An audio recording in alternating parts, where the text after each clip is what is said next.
Hello everyone, hello Soren, hello Chad, welcome in, welcome in. I hope you guys are having a lovely day today. I know I'm a little bit far off to the right now. I need to go through and redo all my OBS stuff. I have so many... Chat is broken on almost every single one of my scenes because I keep moving it around and I keep changing which chat I'm using every single time. And I keep trying to change my overlays for every game I play, and it's just... I'm setting myself up for failure, but that's okay. No Tomodachi life today, and I'm so devastated. I went to plug in my Switch and my computer was like, your capture card? What capture card? Could not fix it. And I almost played, there's a game called Rat Quest that I almost played. And I was going to, and then I looked at the art style and I was like, my eyes are gonna hurt a little bit. Well, you and me both. We are making today work. If life gives you lemons, play a Yuri visual novel. That's the plan for today. Toxic Yuri at that. So we're really in for a treat. It is so tragic. I have been waiting on making me's because I think part of the fun for a lot of people is like watching people make a me of you.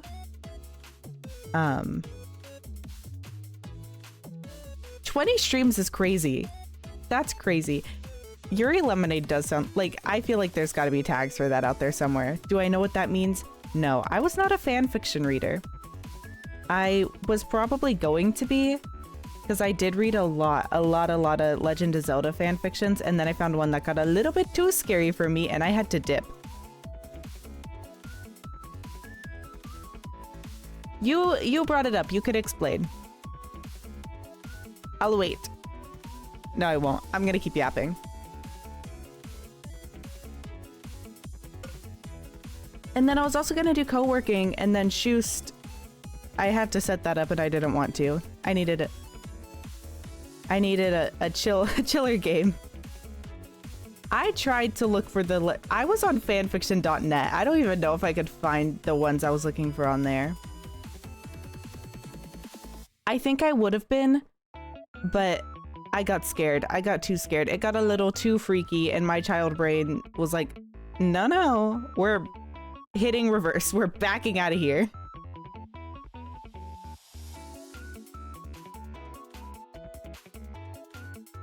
I know there's like lemons and limes, and I never quite remembered the meaning of those. Also, hi Spectre, hi Odie, welcome in, welcome in.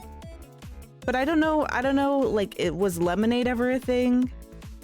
Was limeade? I don't know. I just work here. I do want to play, oh my gosh, I think it'd be so fun to play Frantic Fanfic one day. I don't know if y'all have ever played that game, but it's so silly goofy. Lemonade sounds really good right now. I really only drink a few brands of lemonade, but man, like swears it's a tag? I couldn't tell you. I got too scared to learn these things. It's like you're given, everybody submits a ton of characters and then you're given 2 of the characters, or I think you're given like a variety of characters and you can pick 2 of them. And then you have like 2 minutes to write a fanfic based off these random characters you got. And then those 2 minutes end and it goes to the next person and they have a minute to continue the fanfic. And then like the next person gets 30 seconds. And then the next person gets like 10. And so like everyone's just passing around stories that everybody started. And then you have to go through and read what you wrote. And it's the most embarrassing thing ever. But it is very, very fun. I've gotten some very, very silly, goofy stories out of it.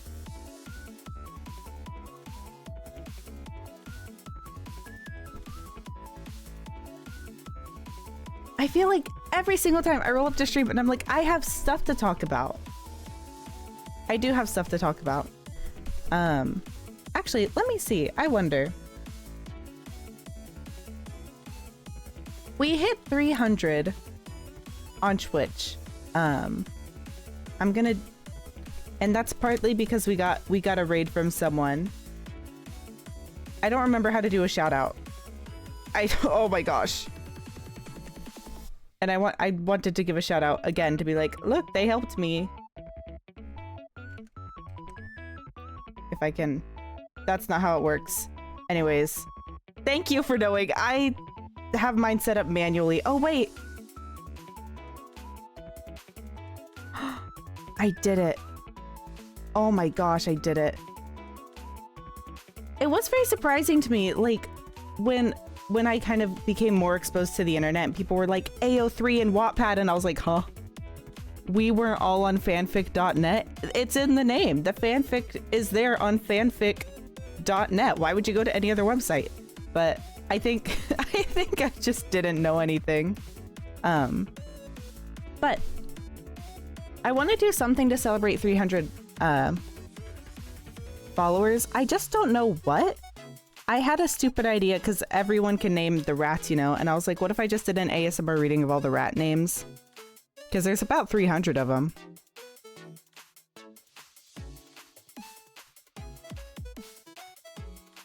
I respect people who write fan fiction. I tried to write one singular time. I think I wrote 2, actually, and neither of them were good.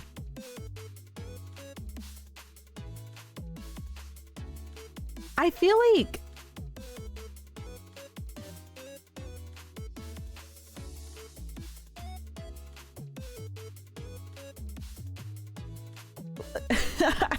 you guys are going, I don't know all these words. I don't know what anything means. Maybe I'll do flashcards. I'll do flashcards. That can be instead of a co-working stream where I'm actually productive, because I can't seem to do those anyways.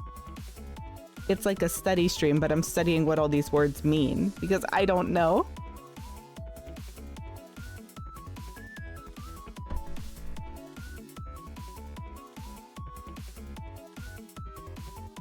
I remember there was when I was in high school, there was a girl who wrote fan fiction, or not fan fiction. She was writing a story, but she kind of just changed people's names and like inserted them into the story.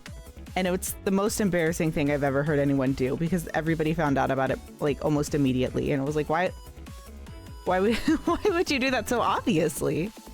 Why would you make it obvious? And why would you make it so people could find out about how that happened? I want to play Tomodachi Life so bad. I have so many people I need to set up together. It's genuinely like, it's one thing to do that, I guess. That's a little strange, but you know, live your truth. It's another thing to get caught doing it. I do love Monster Prom so dearly. I need to play it. It's been a hot minute since I've played Monster Prom. I was a little bit tempted to play Monster Prom today, but I was like, no.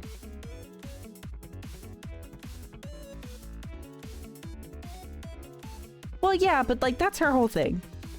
And are you gonna tell an eldritch entity that they can't write fan fiction? I think that's what reality is just eldritch fan fiction. That's what it feels like to me anyways. I could be wrong. I could be wrong on that. I don't think I am. I think I'm right.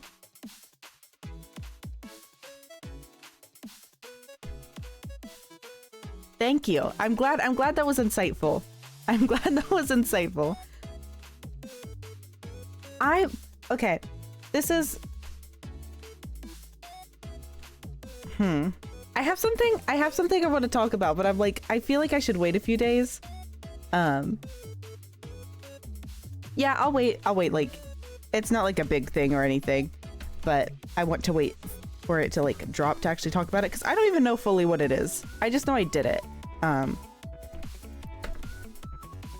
But long story short, I did some super short voice acting for something. Not anything like crazy or anything. Not really secrets, not really. I just want to wait till it's dropped because it's not on my thing. Like less than 10 seconds of voice acting. And I have been so nervous about it for no reason. But I think it's because I had to like...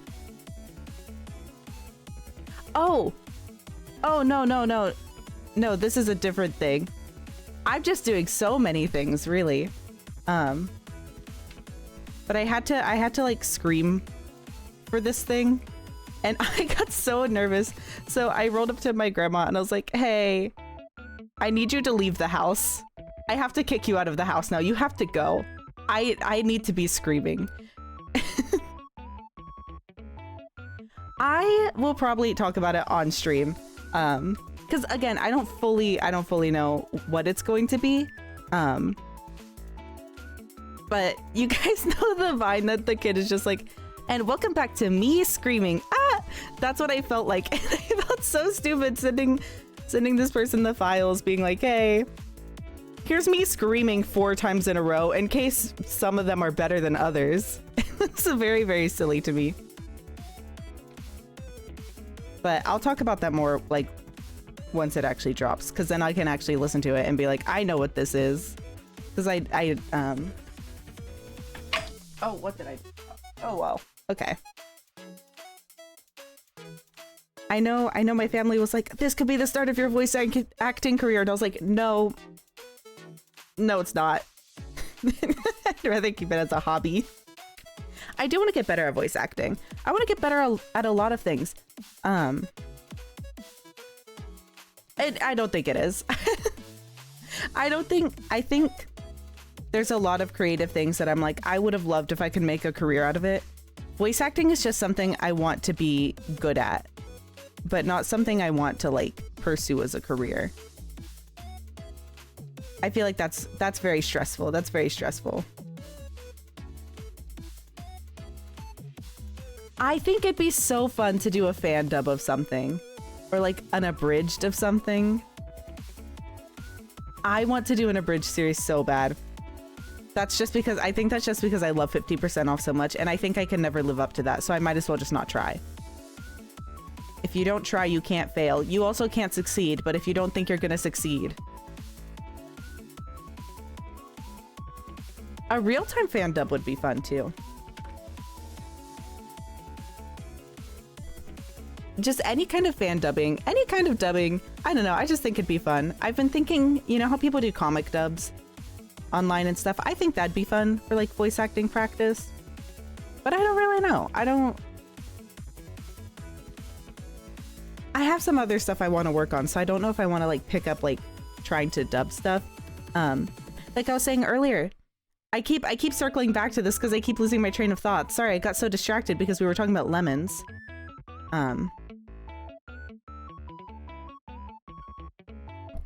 And fan fiction, and I was kind of thinking about Yuri a little bit.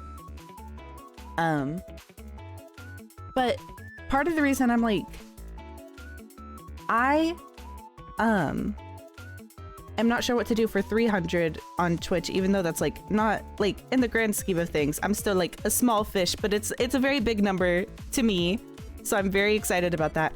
But I'm also like, I have so many ideas that I want to work on, because in October, and I know October is far out, but if you don't start these things, like, I've learned my lesson. If you don't start things like 6 months in advance, they won't happen. Ask me how I know. It's April Fool's. I still haven't dropped with the thing I was supposed to have finished at April Fool's. Oopsies. So sorry. But I have a ton of stuff I want to do for my 3-year streaming anniversary, so I'm like, but I've got to lock in. So I'm like, do I want to start trying to voice act right now?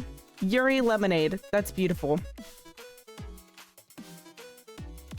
I keep thinking of like Lemonade Mouth, like the movie. They should have made that Yuri. Disney should hire me. They keep remaking their movies anyways. Remake Lemonade Mouth, but make it Yuri. That's what the people want.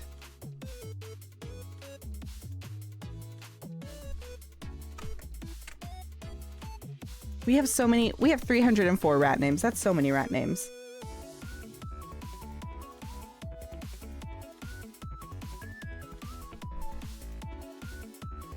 I feel like there's gotta be a little bit of Yuri at Disney. I feel like just a little, maybe they don't know it's there, but there's gotta be something in there. Not corporate approved Yuri, But there's gotta be somebody in there, some not nefarious. Nefarious to Disney maybe, but not nefarious to Yuri.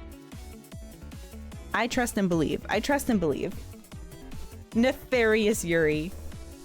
I don't know, I didn't watch Owl House. You know what? If that's Yuri, then that's...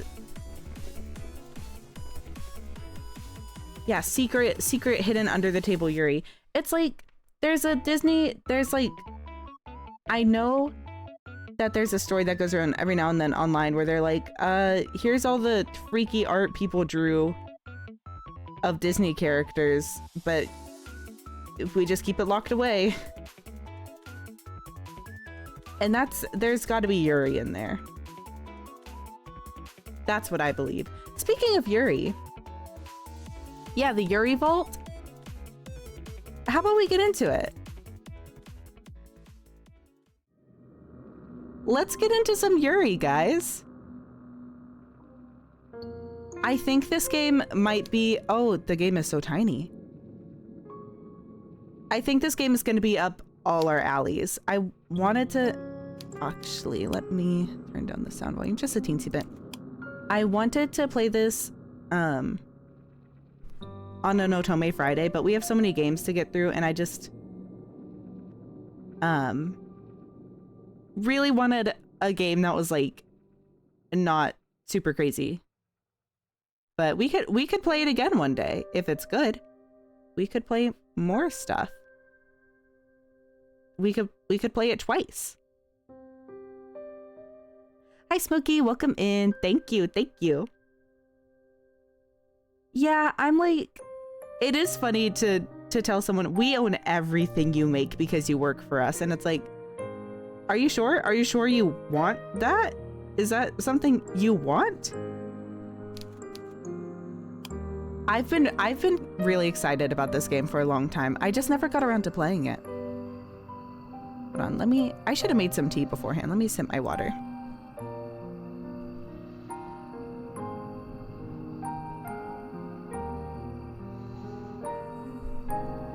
You're running through a forest. It is... Oh. I got an achievement. It said, into the woods. Who knows what might be waiting for you? It is late at night and the sky is as black as pitch. There's nothing to light your way save for the moon's milky glow, but its rays cannot reach you. Not properly. The trees which surround you, jutting out of the earth like eerie monuments to a foreign god, are blotting out most of the light. Yeah, all you do is get lost in the woods and we're already gaming. It said, who knows what might be waiting out here for you? I know. It's Slenderman. Collect my pages. You cannot see where you are going. Even if you had commenced your flight at a more sensible hour, however, with the light of the sun to aid you, it would be of little use. You do not know where you are going. You have no map, no route, no plan. You are running like a frightened animal, anxious and nervy, with no destination in mind. You have no desire as you run, save to escape. Oh! Hello, welcome in, welcome in! Oh my gosh! Oh my gosh, oh my gosh, you're playing Dead Plate? Is that the... Is that Toxic Yaoi? But welcome in, Kale, welcome in, Raiders! Going from Toxic Yaoi to Toxic Yuri, welcome in, welcome in! Oh my goodness, hold on, wait. I need to move chat back a little bit. Hold on. I hope you had a good stream. If you need to raid and run, feel free. But if you want to stay and hang around, my name is Seela Spectre, and we are playing It Gets So Lonely here. And we're lost in the woods. That game is so... I love the art style of that game. So much. I didn't end up playing it myself. I watched somebody else play it, and I was like, oh, I should have just played it myself. But maybe one day I will play it. I think kinda yaoi to Toxic Yuri. We're gonna get traumatized here too. I'm pretty sure, I'm like, you know what? I'm pretty sure there's cannibalism in this game too. So we're kind of twitting today a little bit. Well, that's good. I love playing games blind, but I hate not getting the best ending last. I like to get the worst endings first. I think it might be... I think maybe both. I think cannibalism can be literal and a metaphor. I think. I don't know. Don't ask me. I don't understand metaphors 90% of the time. You cannot let yourself be caught. Oh no, if only a beautiful woman could come save me right now, or get me, I don't know. If that were to happen, you are certain that you would be ruined. You have no choice, therefore, but to keep going, on and on and on, though your feet are screaming at you for mercy. You have no idea how long you've been running. We have lungs for days. I would have had an asthma attack 5 minutes in. Oh my gosh. Go get some sleep, but thank you for the raid. Have a good night. Have a good sleep. Bye. Time has begun to blend together. It has lost all meaning. Something sharp snags at the hem of your skirt, but you do not have the luxury to pause and examine what has happened. Instead, you tug. Your skirt tears, the sound splitting through the forest, and you stumble forwards with a shocked gasp. You are free, but at what cost? Your skirt has been irrevocably damaged. It might be too late to worry about such trivial matters now, though. You do not start running again, and soon she will catch you. Is she pretty? Is she single? Oh, she's gonna kill us, actually. Oops.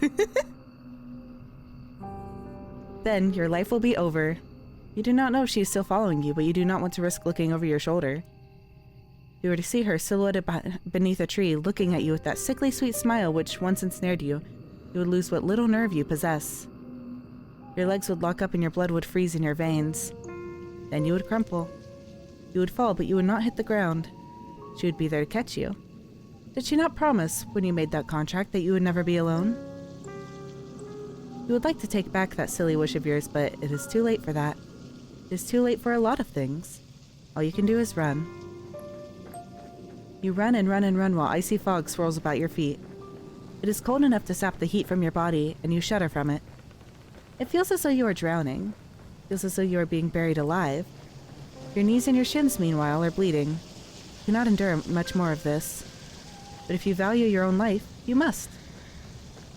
You run and you run and you run until at long last you reach a fork in the road.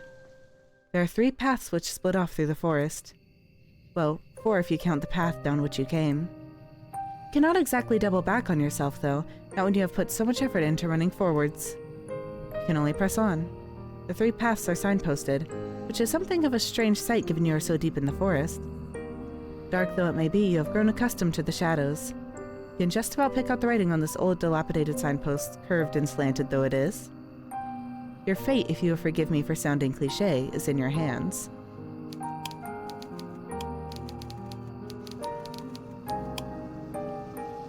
Now I wonder, which path will you take? Oh, I saved too soon. That's fine. Are we gonna go to the shore, to the village, or to the castle? I don't know how long this game is, but I think I want to start with the village, because I kind of know what's at the shore and at the castle. I don't know what's at the village at all. So you want to go to the village? Good idea. Let us see what further trials await you there. This night is far from over, as much as you might wish it was, and there's still much and more to discover. I wonder what will happen next. We'll die. You follow the path which leads to the village, supporting yourself on weary, aching limbs which feel ready at a moment's notice to snap at the knee beneath the burden of your weight. The soles of your feet are screaming at you. You need to lie down, and quickly. You only hope as you continue to run that you'll find a suitable residence in which to rest at the village. You do not know what will await you at the village. You have visions as you run of a quaint, scenic settlement, all thatched cottages with sloping roofs. Surely there will be a kindly peasant who will be willing to put up a young runaway for a few nights. You can imagine, too, the face of this kindly peasant from the fairy tales you read in abundance as a small child. I think we're getting a bit optimistic. She will be broad-shouldered and ruddy-faced, with dull brown hair crammed beneath a cap. Her arms will be sturdy from many years of washing clothes and milking cows, but she will be kind to you and compassionate, just like a mother. You do not know what mothers are like. You hardly ever spoke to yours. You are only guessing. You are not a complete fool, however, despite your tendency to daydream, and you do have a few reservations. Peasants do not, as you know from your voracious reading, have much money, nor do they have much food. It might be hard to convince a resident of the village, even the kindly washerwoman of your fantasies, to take in a complete stranger. This is our 2 wolves. If you have 2 wolves, it's an Asya moment. Still, you must try. If one of the wolves is delusional, it's an Asya moment. That is all you can do, really. So you run to the village. It takes some time before you finally emerge from the woods, but finally you manage it. How much time, you ask? We ran through the woods and now we're going to the village. That's I think it. But I hope the pasta sauce related incident is not too bad. I spilled tomato sauce on myself recently and I was so stressed, but it didn't stain. I got it in time. I hope the same for you. I cannot answer that. Did I not say that time had begun to lose all its meaning? Oh my gosh. The forest is behind you now, at least, and all the awful nightmares which dwelt within it. It is still cold, though, and still foggy. It is still dark, too. The sun is yet to rise. You can see the moon more clearly now, though, as it hangs above your head, round as any pearl or orb or crystal ball. The moonlight shines down upon the village, nestled among the hills like a diorama. Hope anew bubbles within you. You have finally made it. Surely not but your salvation awaits you. You follow the winding dirt path to the village, looking this way and that. But your hope, such a precious, fragile thing, soon begins to fade. The village, up close, does not look half as welcoming as you imagined. It looks pretty, though. There are cottages, yes, but they are in a state of disrepair. There are holes in the roofs and holes in the windows. Most of the doors are tightly shut, but others are gaping open, the kitchens beyond them even darker than the night sky which shrouds you. There are no lights on in any of the windows, and neither can you see any people, insomniacs like you, at them. You cannot hear anything either, beyond the sound of your own footsteps and the low, mournful sighing of the wind. The village is quite quiet, eerily so. It is immediately obvious, even to a naive girl such as yourself, that something terrible must have befallen this village. You know before you try your luck at one of the houses that nobody will answer you. There will be no kindly red-armed washerwoman to welcome you here, no matter how much you wish for it. But that does not stop you from wishing regardless. Your knuckles rap smartly against the wooden door. Your efforts soon prove, however, to be in vain.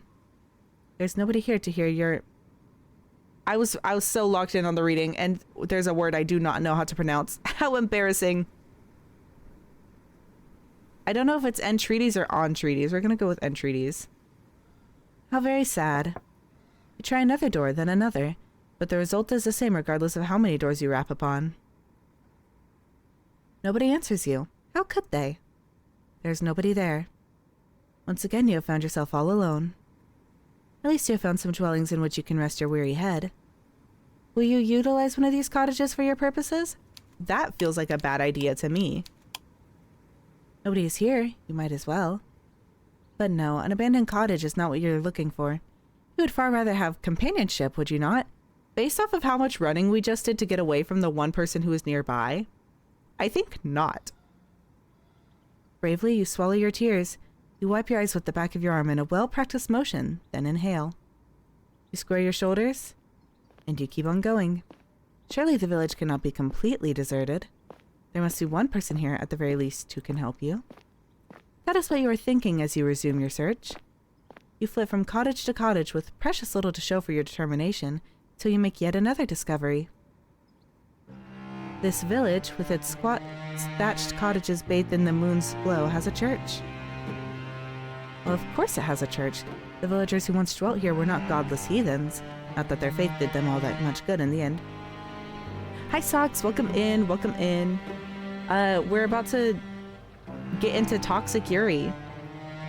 Or we're gonna die immediately. But I think those two things can coexist. We did a lot of running through the woods, but we made it to a village. But I hope you're having a good day today. I hope you're doing well.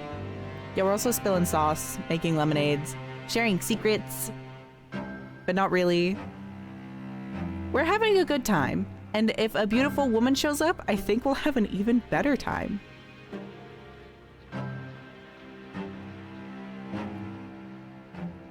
Oh no. Well, hopefully other than the nerves and stuff, it went well. I feel like it's the worst, like, leading up to it and then doing it. But, like, once it's done, it's like, actually, you're chilling. So I'm glad you're bawling now. Yeah, this is all regular sleepover stuff. I don't know exactly how much regular the sleepover will stay, but it might just be the best sleepover of our lives, really. Still, the sight of the church soothes your overtaxed heart. Shout out to your stinky cat. I get so excited hearing about your stinky cat. My cat is not allowed in my room because I have my stinky guinea pig. And my cat is bound and determined to eat my guinea pig, and the answer is no. So my cat will bang on the door and yell at me until I let her in, and then she'll, for one singular moment, act like she was just so excited to see me, and then she'll book it to the guinea pig, and it's like, no, I know what you're here for. My cat is evil. My cat is evil. She's a little silly, but she's a little evil. And she's not best friends with Peaches. Peaches is my guinea pig, and Peaches does not like her. Peaches wants to be left alone.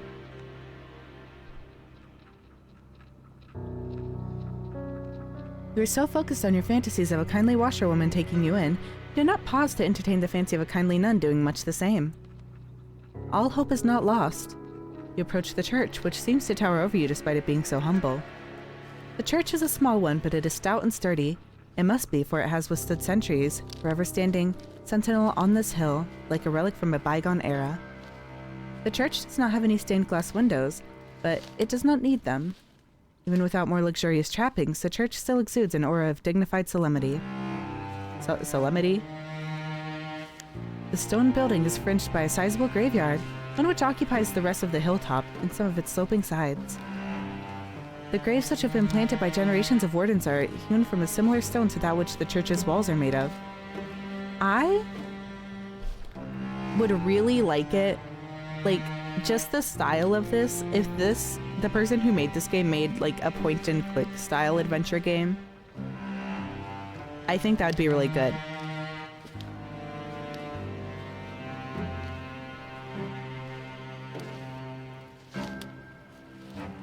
Oh, I want to see stinky cat pictures. Oh my gosh.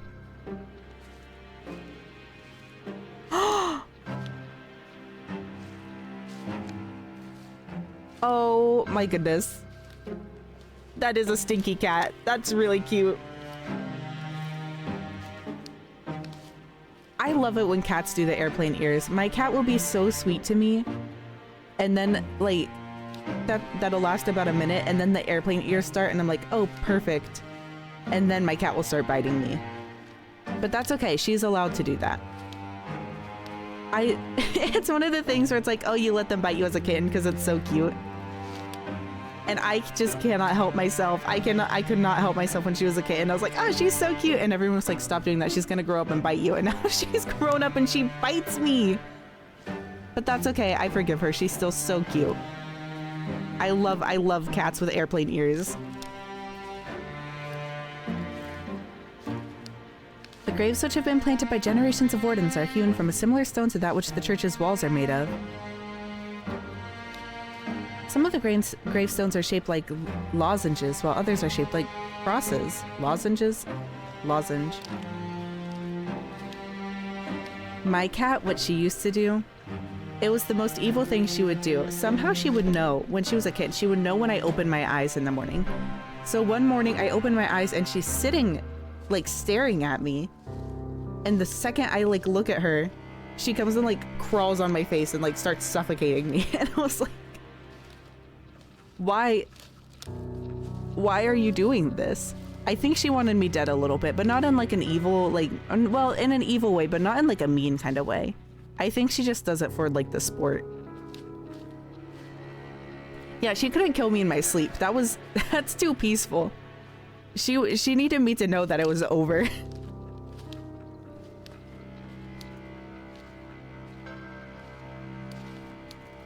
Luckily, my cat, when she does bite, she doesn't bite, like, super, super hard. I've had cats who will like bite me to kill. I think she just likes doing that. I think she's just a little evil. I had a gray cat and she would yell so loud. Oh my goodness, I miss her. She was shaped like a bowling ball somehow. And she would just, anytime she wanted to eat, which was all the time. And she wasn't shaped like a bowling ball because she was just a large cat. And she was built a little bit incorrectly. But she wasn't like overweight or anything. But whenever she was like, it's time to eat, she would just start screaming. It's really good. We had a little dog like that. My grandma used to have one of those little, like, the epitome of epitome, the pinnacle of white crusty small dogs. We had one of them, and she had 3 teeth, and you could like run your hand on the couch and she'd like try to get it, but she couldn't really bite because she had 3 teeth. It's really funny. She would just kind of like gum at you. I love evil cats. I love strange little creatures. I love all animals. They really are the creatures of all time. This one, my sister had gotten her because the people she got them from was like the pound or whatever. They were like, yeah, she's gonna live for 2 more weeks and then she's probably gonna die. And then she lived for 7 years. Quite a powerful dog. She was probably in her 20s. Crazy. She was immortal. I think there's something in little crusty white dogs that makes them more powerful than any other being on this planet. A head full of headstones are even shaped like angels, though these are few and far between. There are very few people in a village such as this one who can afford such luxurious final resting places. You look at the tombstones with an almost childlike curiosity, forgetting in your examination of the visceral, heartrending fear which gripped you as you ran through the forest. I don't think anybody has shown me pictures of like kittens and stuff that they've like saved. Please, I love seeing other people's animals. I love seeing people's cats. I love cats. Whenever people ask, I don't say cats are my favorite animal, but they are. I think my favorite animal goes shoebill stork in terms of like animals that are like really cool. I feel like favorite animal versus favorite pet animal are different things. Cats are my favorite pet animal. And then shoebill storks are my favorite animal to like see. Those things look like giant Muppets. I love them so much. Oh my gosh. Oh my gosh. Oh my goodness gracious. All these pictures are so exciting.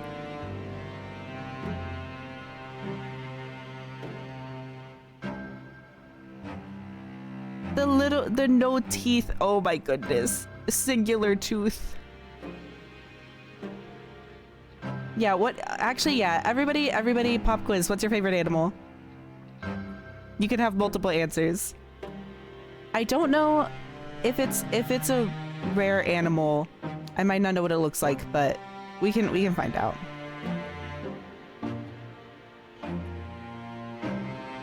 I love armadillos. I've seen them in person twice. I also love bugs. Happy Earth Day, everyone, by the way.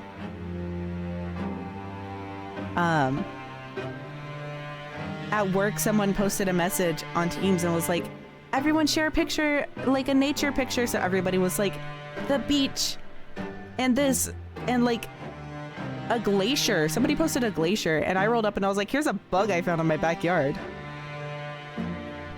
I do love frogs too. I love little tiny baby frogs. I love big dogs.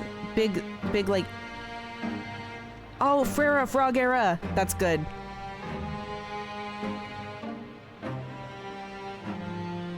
I like the little teeny tiny frogs, but there's not like a place near me where I can go see little teeny tiny frogs. At least not that I know of. You look at the tombstones with an almost childlike curiosity, forgetting in your examination of the visceral, heart-rending fear which gripped you as you ran through the forest. You are out of the woods now, and you have subconsciously already begun to relax. You try to read the names hewn into the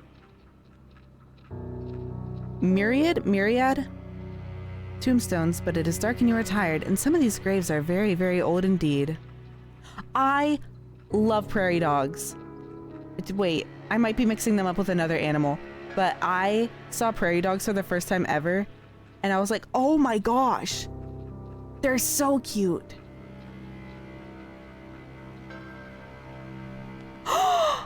Oh my goodness! Little baby! Oh my gosh, little orange baby. I love orange cats. I saw a video of somebody feeding like their pet poison dart frogs today, and I was like, whoa. You strain your eyes, but you do not have much luck in this endeavor. Oh well. Such superfluous details are not important. You eventually tire of examining graves in turn. This graveyard is an expansive one, unusually so given the village itself is so small. How can it boast so many corpses? And there's much to explore. I always, anytime I see a groundhog, it's usually just far away enough that I'm like, what is that? What is that? I am so terrible at figuring out what animals things are. I think one time my family saw, I don't even know what it was. It might have been a turkey, and I was sitting there and I was like, that's a cat. And they were like, what are you on about? And I was so convinced it was a cat. It was a turkey. Terrible. You walk about the perimeter of the church, casting your gaze first here, then there, then everywhere, consumed as you are by your immense, all-encompassing curiosity. And as you do, you see her. Oh, she's pretty. I like the outfit. I like the drip. Can I... What does this do? Hold on. We'll save just in case I fumble. Thank you for believing me. No one else did.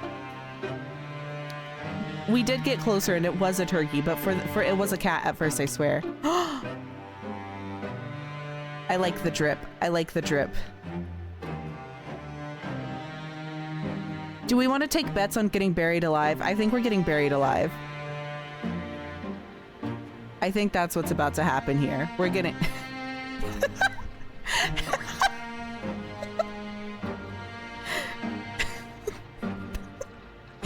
Crazy first thing to say. Crawl out of the woods covered in dirt. Or actually, you're at your what shift would you work? You're at your graveyard shift. It's been a slow day because everyone's already been dead for a while. Some like decrepit person who looks like they've been running for hours because they have been covered in dirt crawls into the graveyard, is like, hey little baba, nice shovel, and that's it. That's crazy.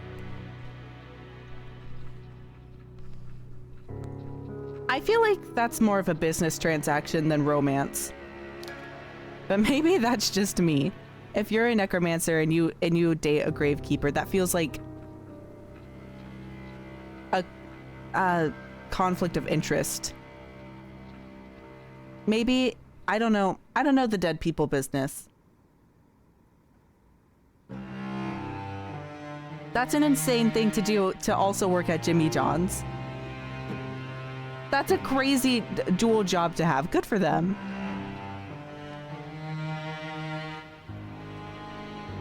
I knew someone,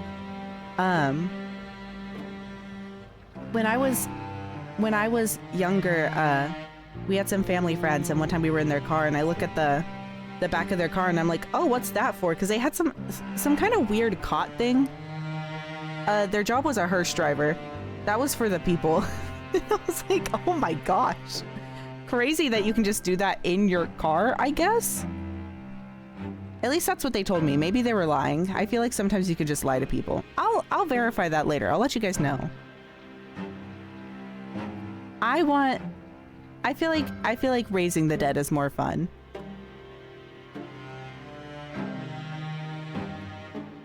She looks like an ordinary girl, small and scrawny, just like yourself, but she is much, much more than her unremarkable appearance might suggest.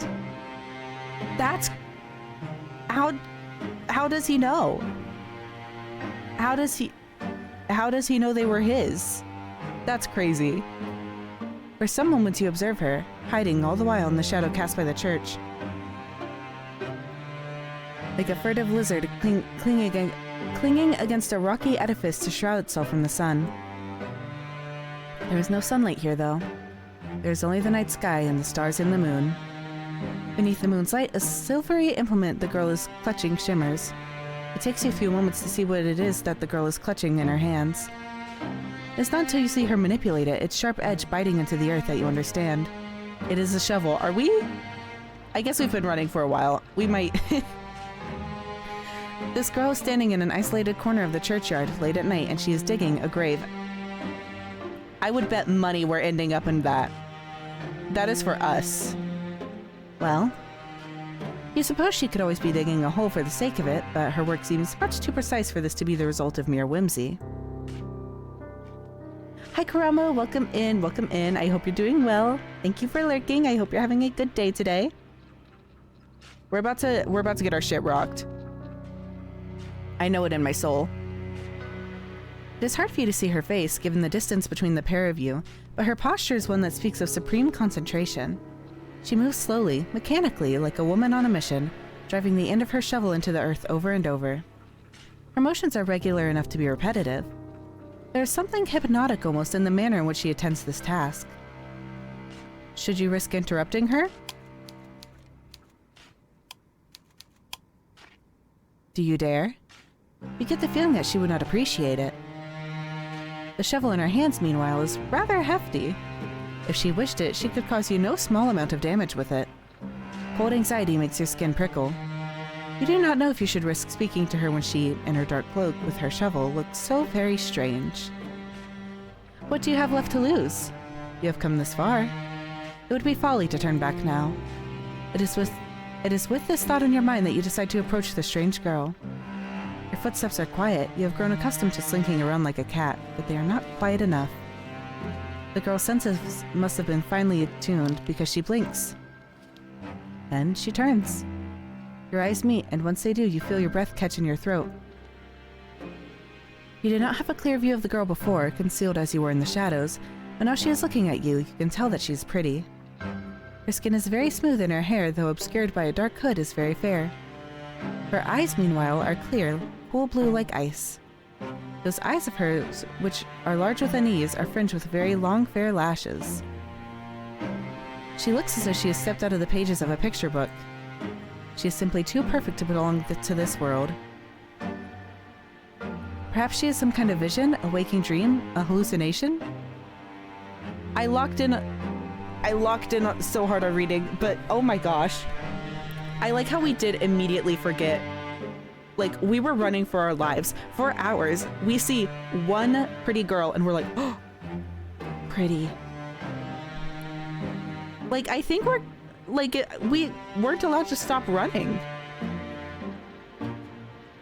But no, she has none of those things. The shovel she is clutching in her hands looks solid enough, its pointed tip glittering wickedly in the moonlight. You steel yourself expecting perhaps some sort of outburst, but the tension soon drains from the girl's slender shoulders. Her fingers, which once were gripping the handle of her shovel tightly, relax. Her lips curve upwards at the edges. I mean, there's worse things to be than a useless lesbian. I think we might become that later. I think we're gonna be dead. I think we're gonna be a dead lesbian. So I think we can keep useless for now. Useless and alive is what's important. She is smiling, and what a smile it is. It is transformative. When she smiles, she looks radiant, angelic almost. Hers is a smile that is so suffused with light that your eyes begin to prickle from it. You are so relieved you almost feel as if you could cry.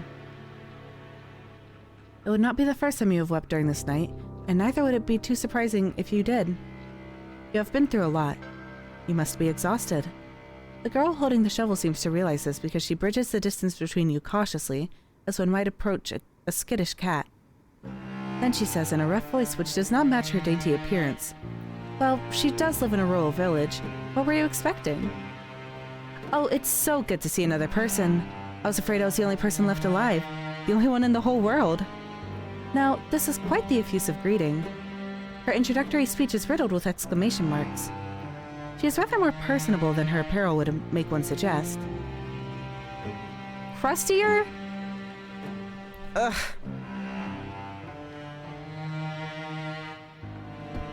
Like, how crusty? Like you didn't finish your paperwork crusty? You forgot to file your paperwork that level of crusty?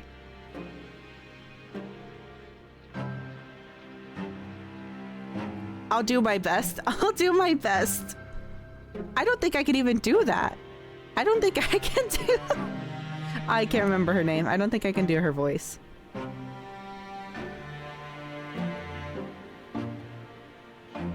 Well, I mean, how many people do you know who can just sprint through the woods for hours and survive?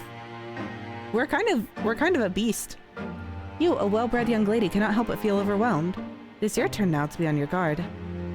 Anxiously, you observe the girl with the shovel, and you ask her what she means. What happened? Okay. I don't know. I'm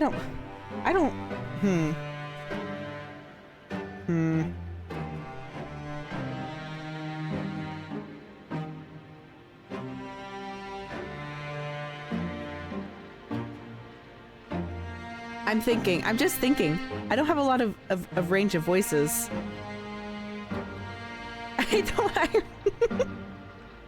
I should have thought about this beforehand. But I'm scared it's gonna go from like rough voice to like, oh, she's been smoking a pack a day.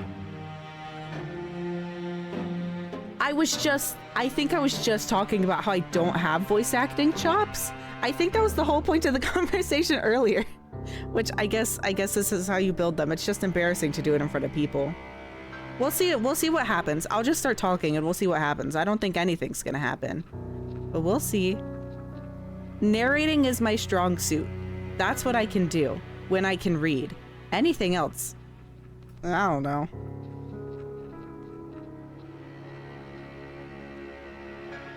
I feel like she's gonna turn into Ash Ketchum.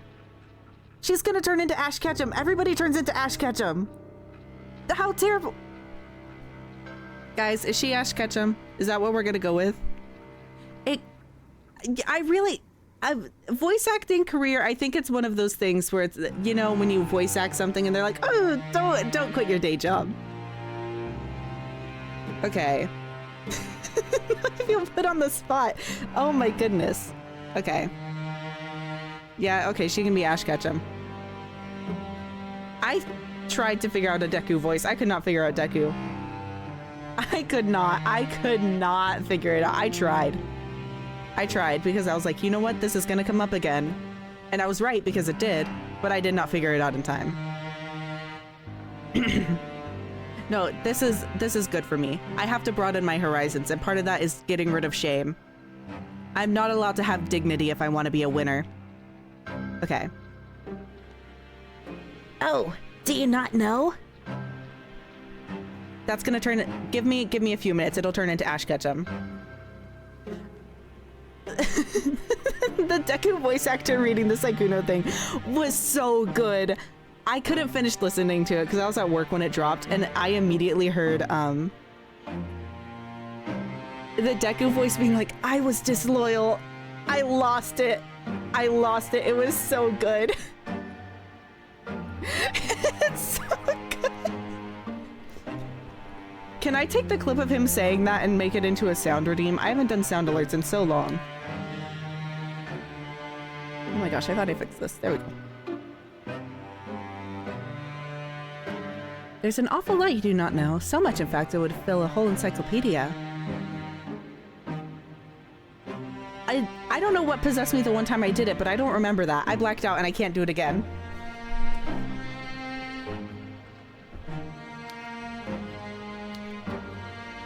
Because I know at one point I did do a Deku voice. I think I Was Disloyal would be a really good... I can't recreate it myself, but that would be a fun... What would be the context for that, though? What are people gonna roll up and be like, you know what this needs? This stream needs Deku admitting to cheating on his girlfriend. Terrible. No, a whole library. You shake your head, ashamed at your ignorance, and the girl frowns. You mustn't be from around these parts.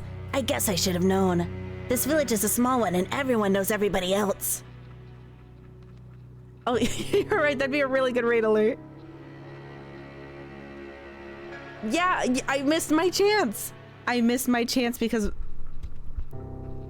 you know, man, all three of my boyfriends, and I missed my chance to have the I was disloyal Deku honesty clip. Why couldn't that have come out sooner?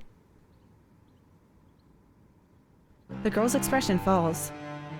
At least they used to, back when there was still people to know.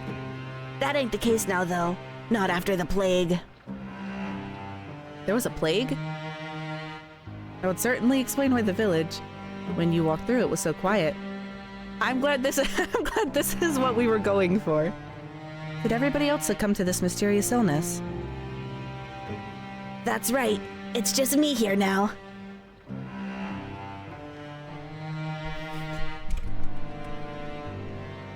I mean,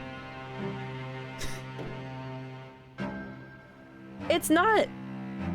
If there was a different context for Deku admitting to being disloyal, we could have used that too. That's more what I'm looking for. I wanted the sound clip to be around when it would have been relevant to me.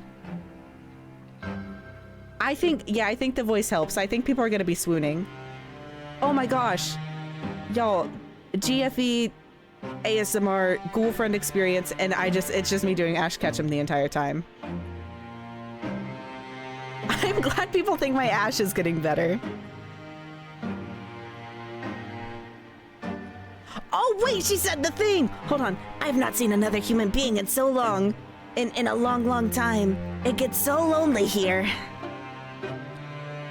Title drop, title drop. Now that is an interesting turn of phrase. It catches inside your head like a burr. Have you heard it before?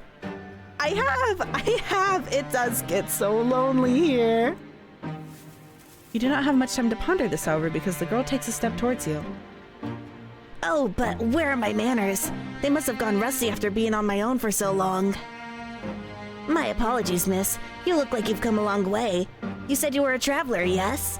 And your hands are very cold, just like ice.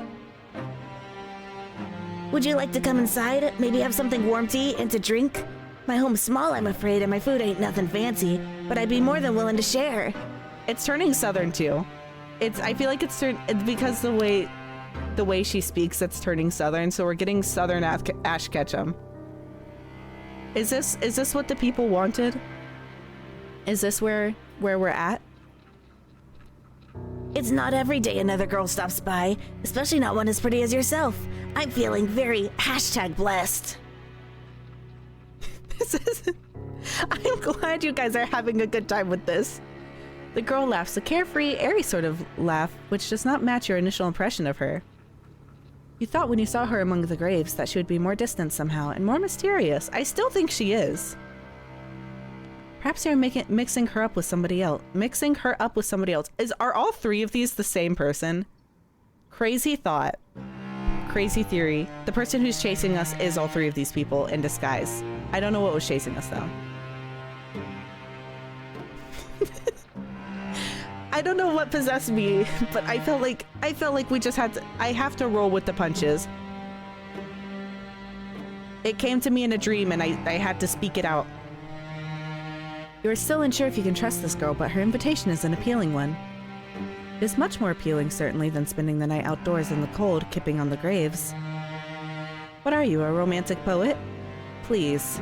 You make a show of pondering the girl's invitation, at the very least. You do not want to appear too eager, but your acquiescence is, alas, an inevitability. I should start a dictionary for every word I don't know how to pronounce, because I really like reading all these very verbose and fancy stories. A lot of these indie games have very I feel like people use flowery writing in a negative connotation a lot. So just to be abundantly clear, when I say flowery writing, I mean it as in like a good way. There's probably a better phrase I could use. But there's so often when I'm reading all this like really beautiful flowery writing, and then I just don't know the words. I don't know the words. And it's not because I've never seen these words before, but how often do I say acquiescence? Never. It's so nice. It's so nice. I love reading it out loud. I love reading it in stories. It's like when I read books, it's usually like I do love reading simple, easy baby books every now and then, but the books that stand out to me are the ones with like really, really pretty writing. Hi, Orla. Welcome in. Welcome in. Stream is going well. We haven't died yet, but I think we will. I think the Yuri is gonna get toxic. I think she's very nice. She's very pretty. But yeah, and also she sounds like Ash Ketchum. But I hope you're doing well. Welcome in. Welcome in. I also don't know how to read, so why would you ever refuse her? She's the first friendly face you have seen all night. We ran through the woods. That's what happened. We ran through the woods. We made it to the graveyard, and we were like, she's probably chill. And then we saw her face, and we were like, for a solid 5 minutes, we were like, this is the most beautiful person ever. She's so pretty. She's so pretty. She's so pretty. She's like an angel descended from the heavens. And now we're being normal. Without her, you would be all alone. Your hostess leads you to a small, humble home located but a stone's throw away from the church, built in the shadows of a twisted, towering sycamore. The girl's home is in such a state it seems a folly to even call it a home. Hovel would, to you, be the more appropriate descriptor. But when your hostess leads you inside, her eyes alive, and she says... Can't do this. Here we are, home sweet home. You don't have the heart to tell her that you don't find her home very homey. Or very sweet. I feel like the voice changes every time I talk. This is terrible. This is my nightmare. That would be incredibly rude. As a guest, you ought to be more appreciative. Half-heartedly, you look around your newfound surroundings. The ceiling is supported by wooden joists and it is perilously low. Not so much that you are in danger of bumping your head, but just enough to feel claustrophobic. I'm so glad we're rolling up to this absolutely beautiful game. And the Ash Ketchum voice is just really fitting the mood. I'm so glad we all agree that that is the vibe.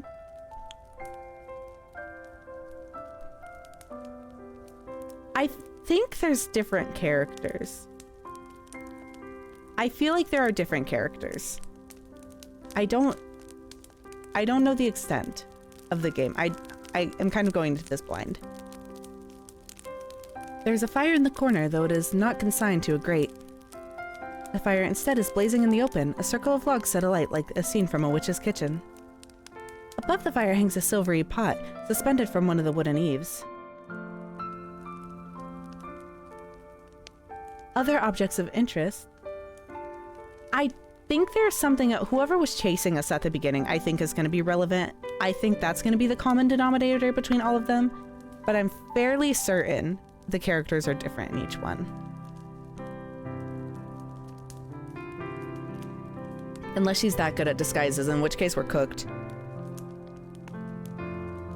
Other objects of interest are hung from the eaves. Iron implements you take to be cooking utensils, various herbs, and strips of meat left to cure. I cured some salmon recently. Y'all, it sucked. It was so salty, I kind of ruined it. I put it on a bagel anyways because I'm not a quitter. But I was really scared I was gonna die, either from too much salt or curing the salmon wrong. The smell of cooking fills the air, mingled with the sharp, sour scent of unwashed bodies.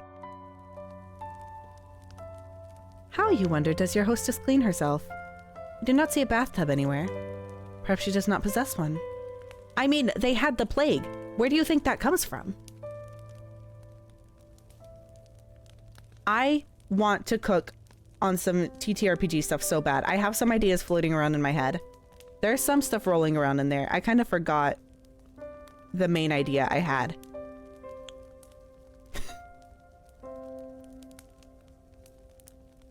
Yeah, I'd imagine there's like someplace nearby. I feel like, I don't know where our character is from, but I feel like our character must be kind of fancy. Like, I feel like we have to have come from like... Well, I don't know if we didn't speak to our mother very much. I don't know what our deal is. Our character is very mysterious.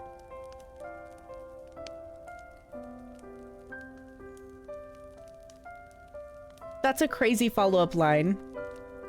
I can't remember what the first line was. Was it, "Hey, little mama, nice shovel"?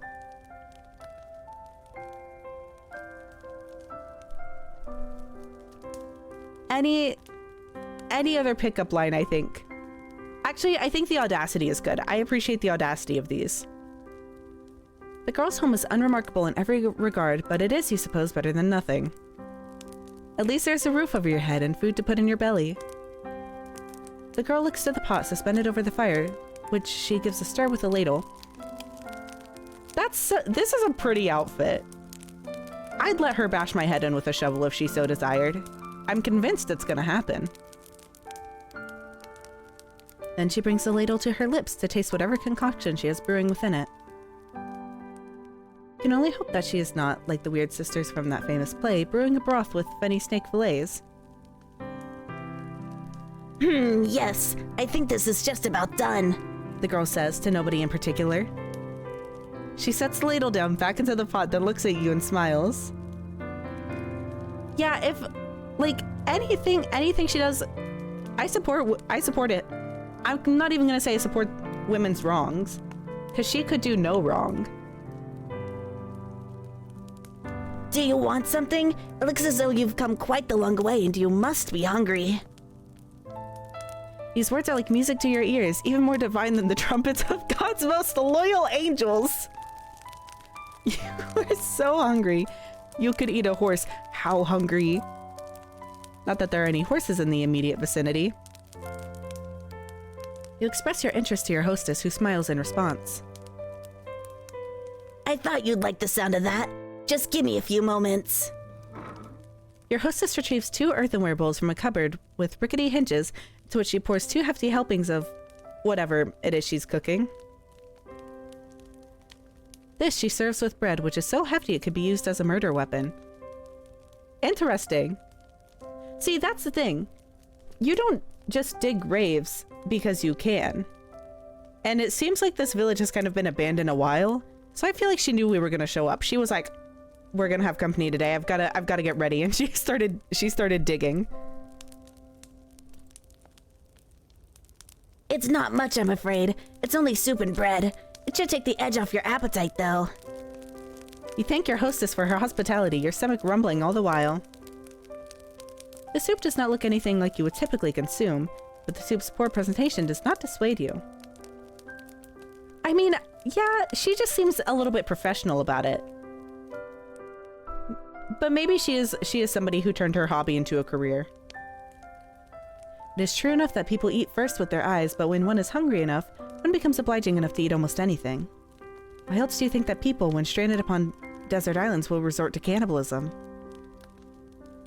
I feel like it's gonna happen. We're gonna get cannibalized at some point too. That's our other option. Humans are creatures of necessity.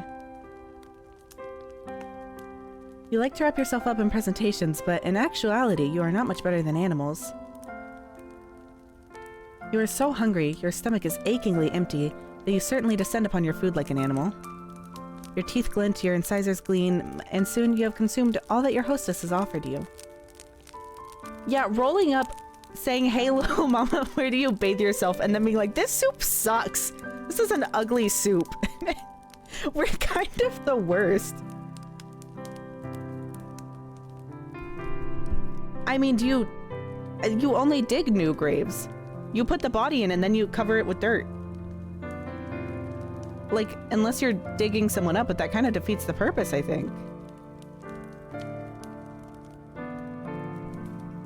I mean, there's a lot going on here. I think a lot of out-of-pocket things have been said.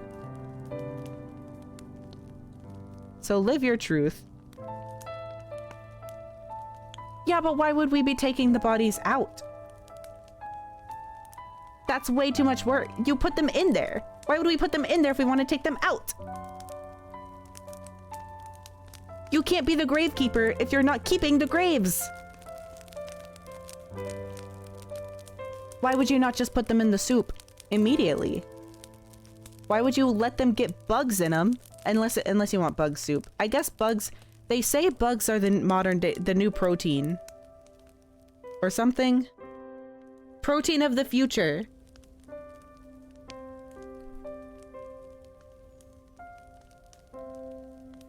Well, like you put salmon on bagels, and that's like a common thing. But I guess there's a method here. I guess I'm not the expert. I'm not the expert. I'm looking at, how could I disrespect? Oh my gosh, I forgot. She can't do anything wrong.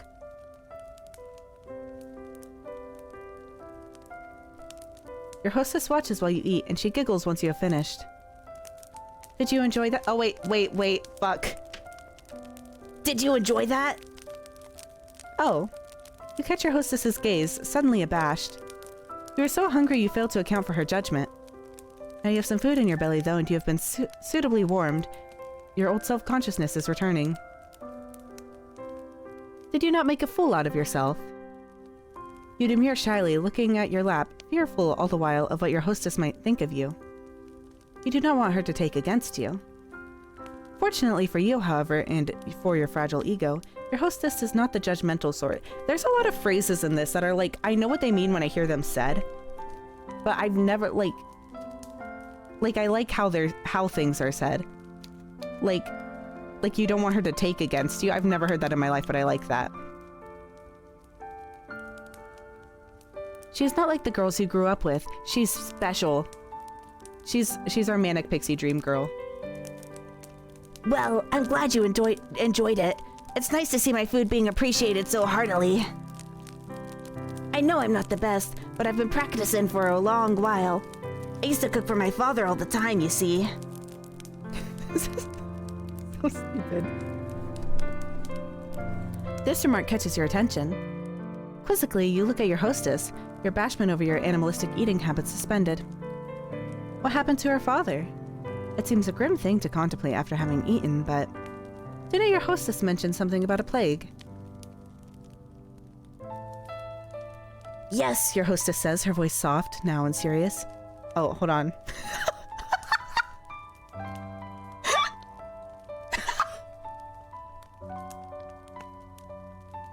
That's crazy!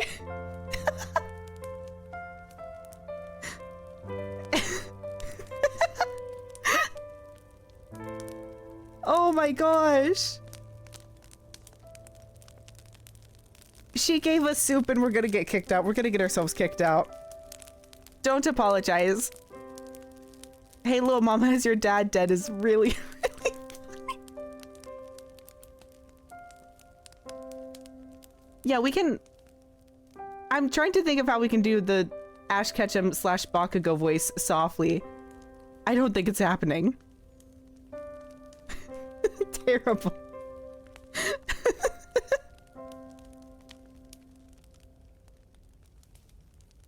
I don't even know where I was at. Her voice soft now and serious. That's right. There was a plague. And what of the villagers? What of her father? They're all gone now. Gone? Yes, you see. Your hostess rearranges herself upon her chair, one slender leg folded over the other. I could, but who am I to deny the people what they want? No way. Are any of them as good as mine? I could throw my hat into the ring. If they're better than me, then clearly there's no need for me to try, like I said. So I said something earlier, but about don't try if you're gonna fail.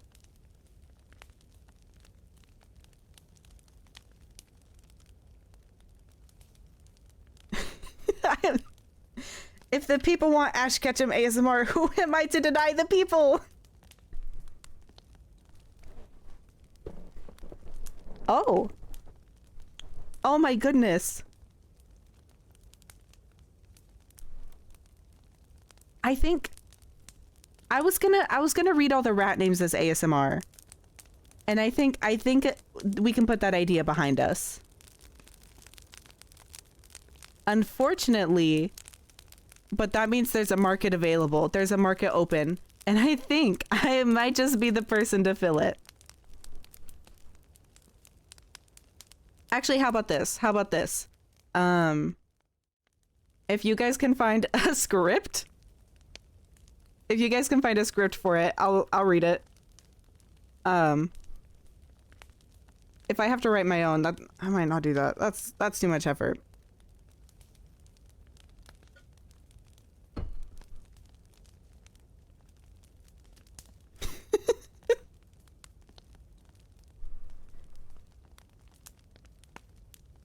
What? You can't just not say what it's called. Whatever. Whatever. Oh, you hate me. You want me dead. Yeah, sometimes I say stuff and then I immediately am like, I shouldn't have done that. But you know what? I was thinking, I've thought about it before when people are like people do fan service and all that. And I'm like, I don't think that's a thing I can do. What do people want? And if this is what you guys want, who am I? Who am I to deny the people? Okay, hold on. Let me pull up a list. I thought there were more Pokemon than that. List of all Pokemon. But you were so prepared to say it. You were so prepared. I think we're gonna get about 10 in and then I'm gonna give up. Oh, there's only 12 on this list.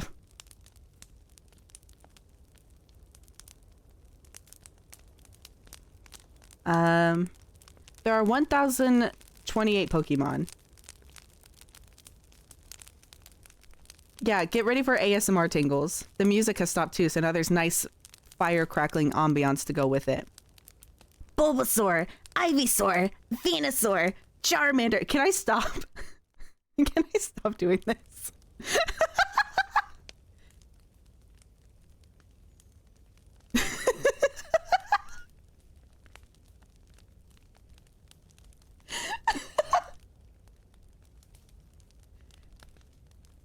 Guys, this was supposed to be about Yuri? This was supposed to be Yuri. Okay, you know what? Yeah, we'll do that. I will make a note of that. Once I find my sticky notes.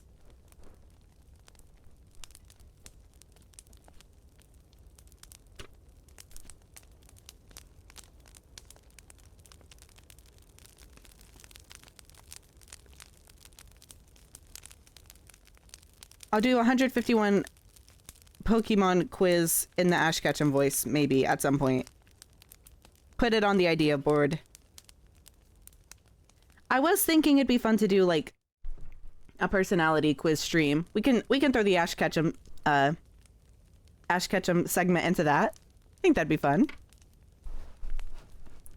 I feel like there's Yuri in Pokemon. There's definitely Yuri in Pokemon. I just don't know who. Then she begins her tale in earnest.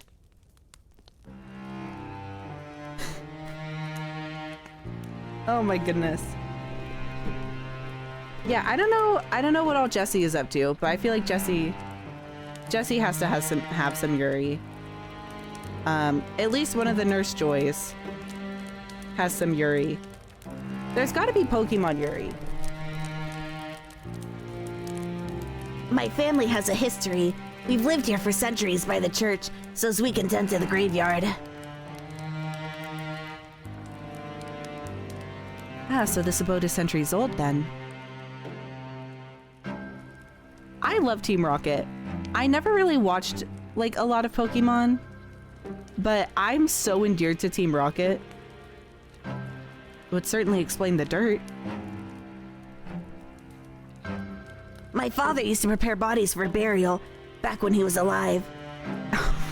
Oh my gosh. He built the coffins and he dug the graves and he lowered the coffins into the dirt. I know it might sound like an awful job, but somebody's gotta do it. There's no sense averting our eyes from death, not when it happens to the best of us. It's a noble profession, one that's been handed down in our family for generations. My father's father was a gravedigger, and so was my father's father's father, and my father's father's father's father. Oh my gosh. Like just generally, like we're gonna die, just generally we're gonna die. I'm already dead, that's my whole brand. Or in the game we're gonna die. I'm prepared. I'm ready for this.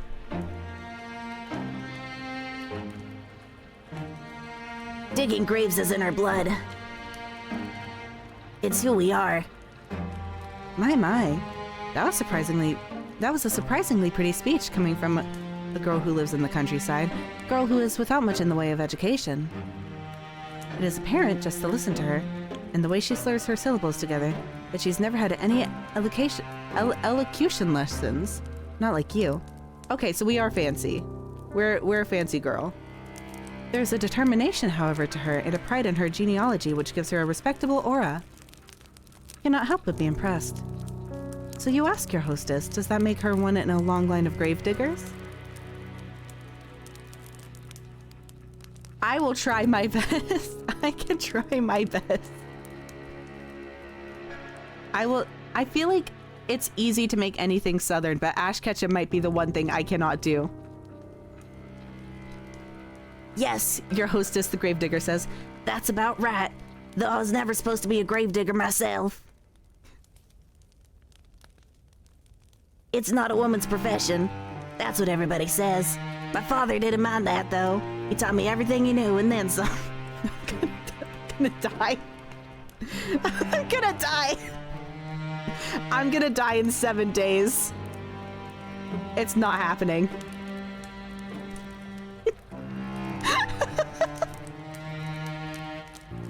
Thank you for the hydrate.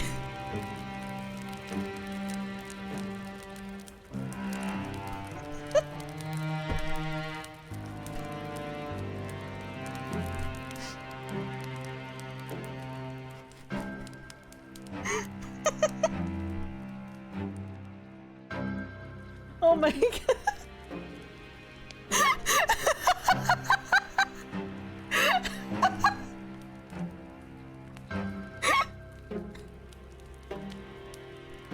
I'll be fine. I'll drink some tea. I'll drink some tea and call it and call it a night. I knew what was going to happen. Look, I said I don't think I can Southern Ash Ketchum.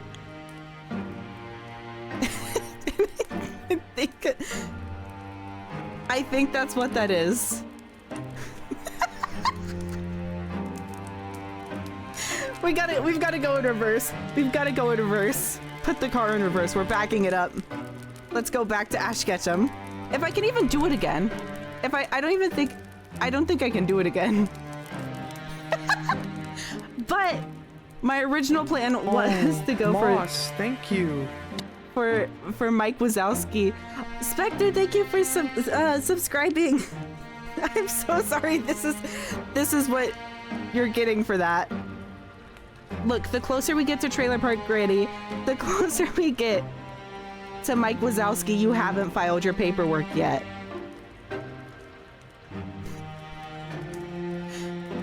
You know what they say, find your niche? Is this mine? Is this... Is this my niche?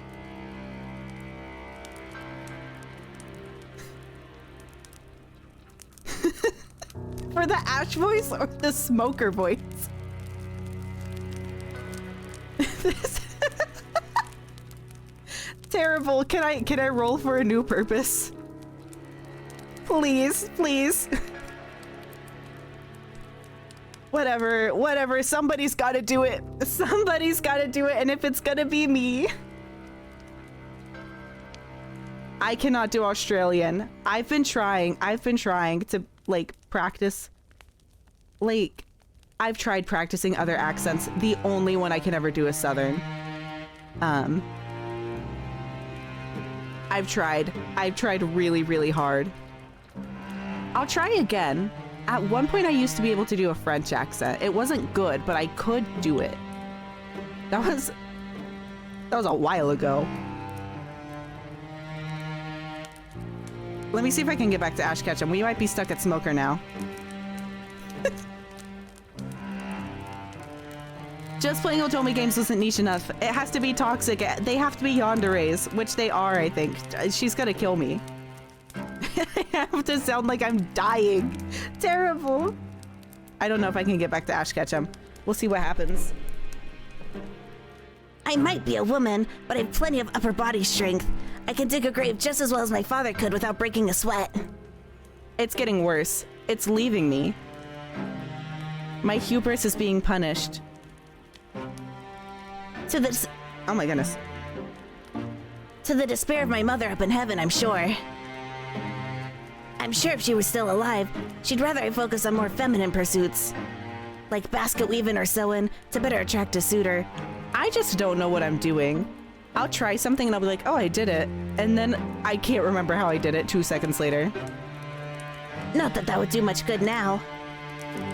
There's nobody around who'd court me, not for miles and miles. Shawty, open your eyes. Open your eyes. I'm right here. And what happened to her mother? She died when I was very young during childbirth. I was only 5 years old. It took me a second. That implies a sibling and not that she was born at the age of 5. It took me a second. I was born at a very young age. Oh, well, you can relate to her at least upon this point. Your parents are not dead, at least not as far as you are aware. We have not seen them in an awfully long time. They sent you away as soon as you were old enough, and they never once bothered to check up on you. For many years, there have been no letters nor any visits. You offer the gravedigger your condolences. Condolences. You don't know if they will help, but you feel like you cannot say nothing. That would seem heartless. The gravedigger, however, does not seem too upset by this turn of events because she smiles, albeit somberly. I got a break. I got my break. It's all right. It was ages ago. I don't remember her too well, and I've never really had the luxury of sitting around feeling sorry for myself. I had too much work to do. Too many bodies to bury. Around the house, you ask? That too. I was the oldest child, so it was my job. After my mother died, to manage the sweeping and the cooking. Oh, and looking after all my siblings too.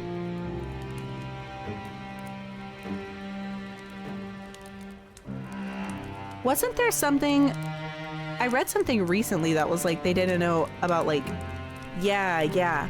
It was the hand washing thing.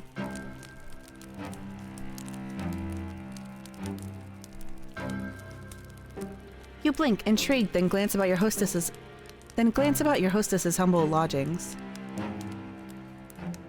You do not see any siblings in the immediate vicinity.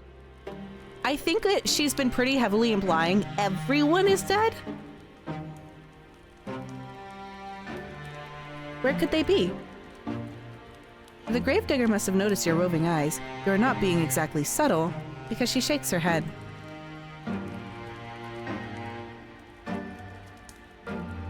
I had siblings, 2 younger brothers. They're both gone now. Oh. You should have known. We really should have. That one's on us.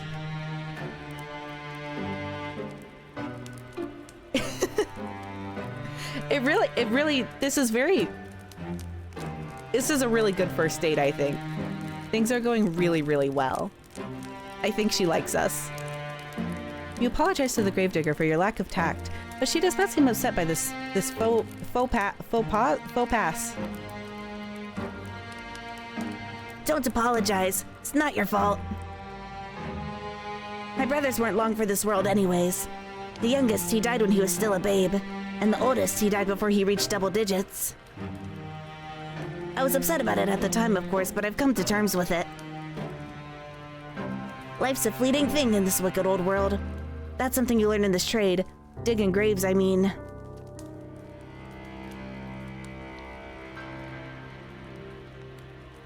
I've dug graves for the elderly and the infirm, but I've also dug graves for young babies still in their swaddling clothes.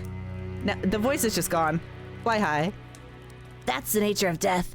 It comes for all of us in the end, no matter how old we are. No matter how much money we have, no matter how good or bad we've been. It's the great equalizer. Or so I've heard. Hey, little mama, want to hear my trauma? She's about to spit some bars with that, I think. Could we get a beat with that? A chill creeps down your spine as you listen to your hostess's speech. She is not wrong, but the inherent mortality of all humankind is not something you wish to contemplate. It is too disturbing. For the longest of times, my family was a small one. It was just my father and me, but that was fine. It was how I liked it. Well, thank you for stopping by. I hope you sleep well. Have a good night. I hope the Yuri goes well, but who knows? Who knows? I was very happy, even if our lives weren't the best. Oh my gosh, it's gone. It's gone. I could just go full Southern instead of trying to be Ash Ketchum. I've never had any fancy clothes to wear, and we can't dine on the finest of foods. In the grand scheme of things, we ain't anything that special, but I've always felt otherwise. I thought that I was blessed. We knew hardship, of course, and famine, but that's just the way life is around here. When food supplies were low, we've always helped one another out. I saw a tutorial a long time ago on how to do a Ash Ketchum voice. If I could find it, maybe I could, like, practice. I had my father, but I also had the rest of the village. We all looked after one another, and things always worked out in the end. At least, they did. Until the plague happened. Yeah, she had mentioned a plague. You had been wondering when she was going to return to that topic. You suppose that the plague is the reason that the village, as you traversed it, was so very empty. You'd suppose right. The plague tore through the village. I don't remember when. It feels like it was a while ago, but maybe it wasn't all that long after all. It feels like I've been on my own for centuries, but... Your hostess's eyes begin to cloud over. She looks as though she is entrenched within her own memories. What could she be remembering? You've never seen a plague before, though you have heard of them in your history lessons. Your history professor was quite enthusiastic about the subject. She talked about piles of dead bodies stacked up on the streets and stacked up in the wooden carts come to take them away with no shortage of... They hate me! I don't know enough. I've never seen this word in my life. I'm writing this one down. We're gonna start writing down the words. About to learn some things today.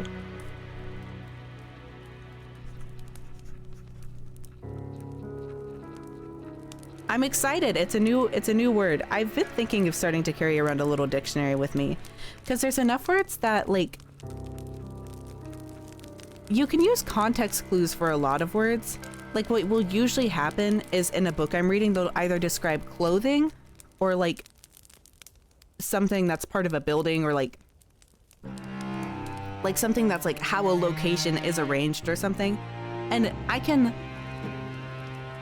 use context clues to be like, I like that. That's a fun word.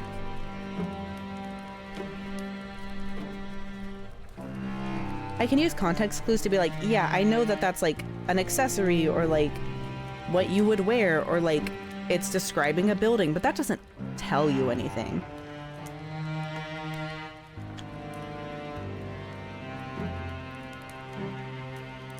She was a strange woman, your history professor.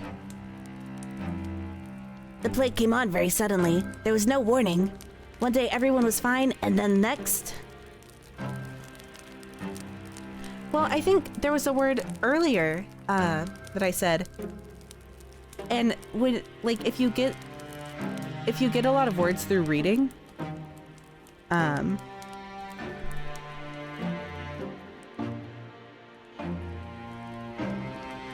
If you get a lot of words through reading, you don't know how to say them. I'm still mad. I'm not mad. That I used the word wantonly to mean like carelessly, and then I got told that meant lustfully, and it's like, it also means carelessly. I knew my word. But like the word epitome, like you read it as epitome. There's a few words like that. But I think that's part of the struggle, because a lot of the times when I trip over words, I've seen them before and I kind of get what they're saying.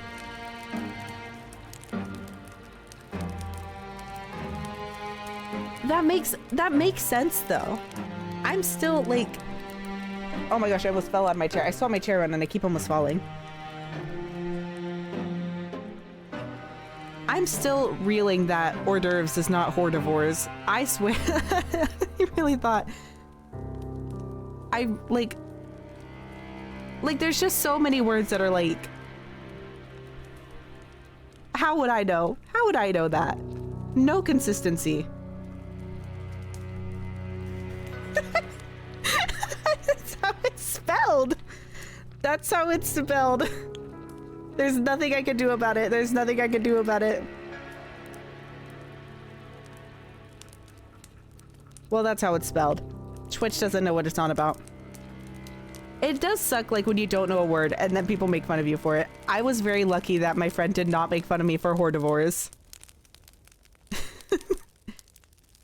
She was baffled, but she did not make fun of me for hordivores.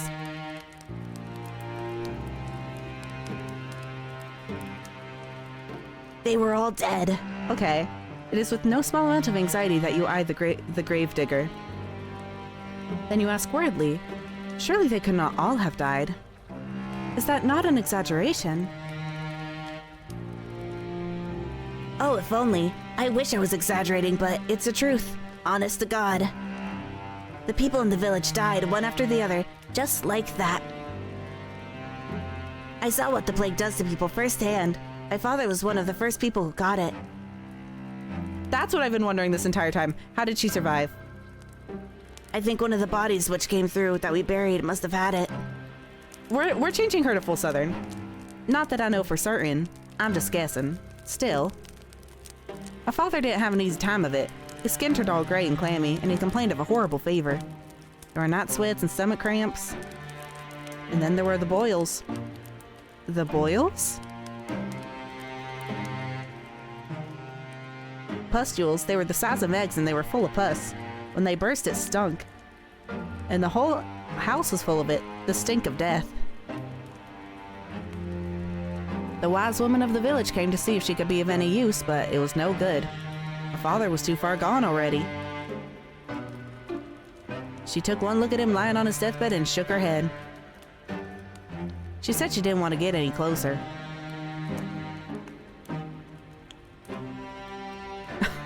Oh, that's terrible. I think if we can roll up and say, hey, little mama, where do you bathe? She can trauma dump while we eat soup, even if it's a little bit nasty. I can't say I blame her. It was a ghastly sight. I didn't appreciate it at the time, though. Felt like she was turning her back on us. I wished her ill, I remember that, after she left. But a few days passed and she fell sick, too. Then I felt bad for cursing her. Couldn't help but worry if it was all my fault. It's silly, I know, but... The gravedigger closes her eyes. She seems to squeeze her lids together until her lashes melt like flecks of fallen snow. Her shoulders, which are very slender, are shaking. She looks as though she might, at any moment, fall apart. It wasn't long after that the rest of the village fell ill. They all had the same symptoms as my father. The clammy skin, and the fever, and the boils. The boils grew, and they burst, and then they died in screaming, stinking agony. My father died too, only 3 days after he fell ill. But I think even that was 3 days too many. I didn't want my father to die, of course. I did everything I could to help him, but it was all pointless. None of my herbal salves had any impact. I couldn't make a blind bit of difference. All I did was stand about his bedside telling him it'd be all right, till his eyes sank into his skull like two black stones and his mouth dried out. During that last day before he died, he might have been a corpse already. He didn't look at me. He didn't speak to me. Just lay in bed with his eyes closed, groaning.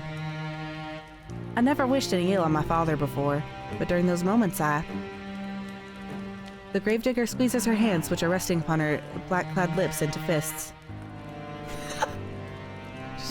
She had to try seasoning him. If, you know, for the soup. But, you know, some things are just too bad to redeem. She trembles. Then, in a voice throbbing with awful emotion, she says, I wish he'd just died. Well, based on her anecdote, it does not sound like she had overly long to wait. I wonder if she would consider that a silver lining. No, perhaps not. The gravedigger is still shaking. She will not cry, will she? You hope not. Awkwardly, you look at the gravedigger. You're not sure how to soothe her, but you know you must make some sort of an effort, even if it is a token one. You shift upon your chair, which feels very cold and hard beneath your thighs. Then you say very softly that you are sorry. It is not much, but it is all you can think of saying. You had thought initially that your situation was comparable to that of the gravedigger, but now you can see that is not the case. Your suffering has far outstripped your own. Not that suffering is a competition, of course. Your apology feels inadequate to your ears, largely because it is, but the gravedigger seems not to mind it. She is very big-hearted, that girl, to smile at you so, no matter how foolish you might be. Do you really deserve such kindness? Oh, again with the apologies. It's alright, like I said. You didn't cause any of this. I'm not upset at you, I'm just recounting what happened is all. I do wonder, though, why I never fell sick myself.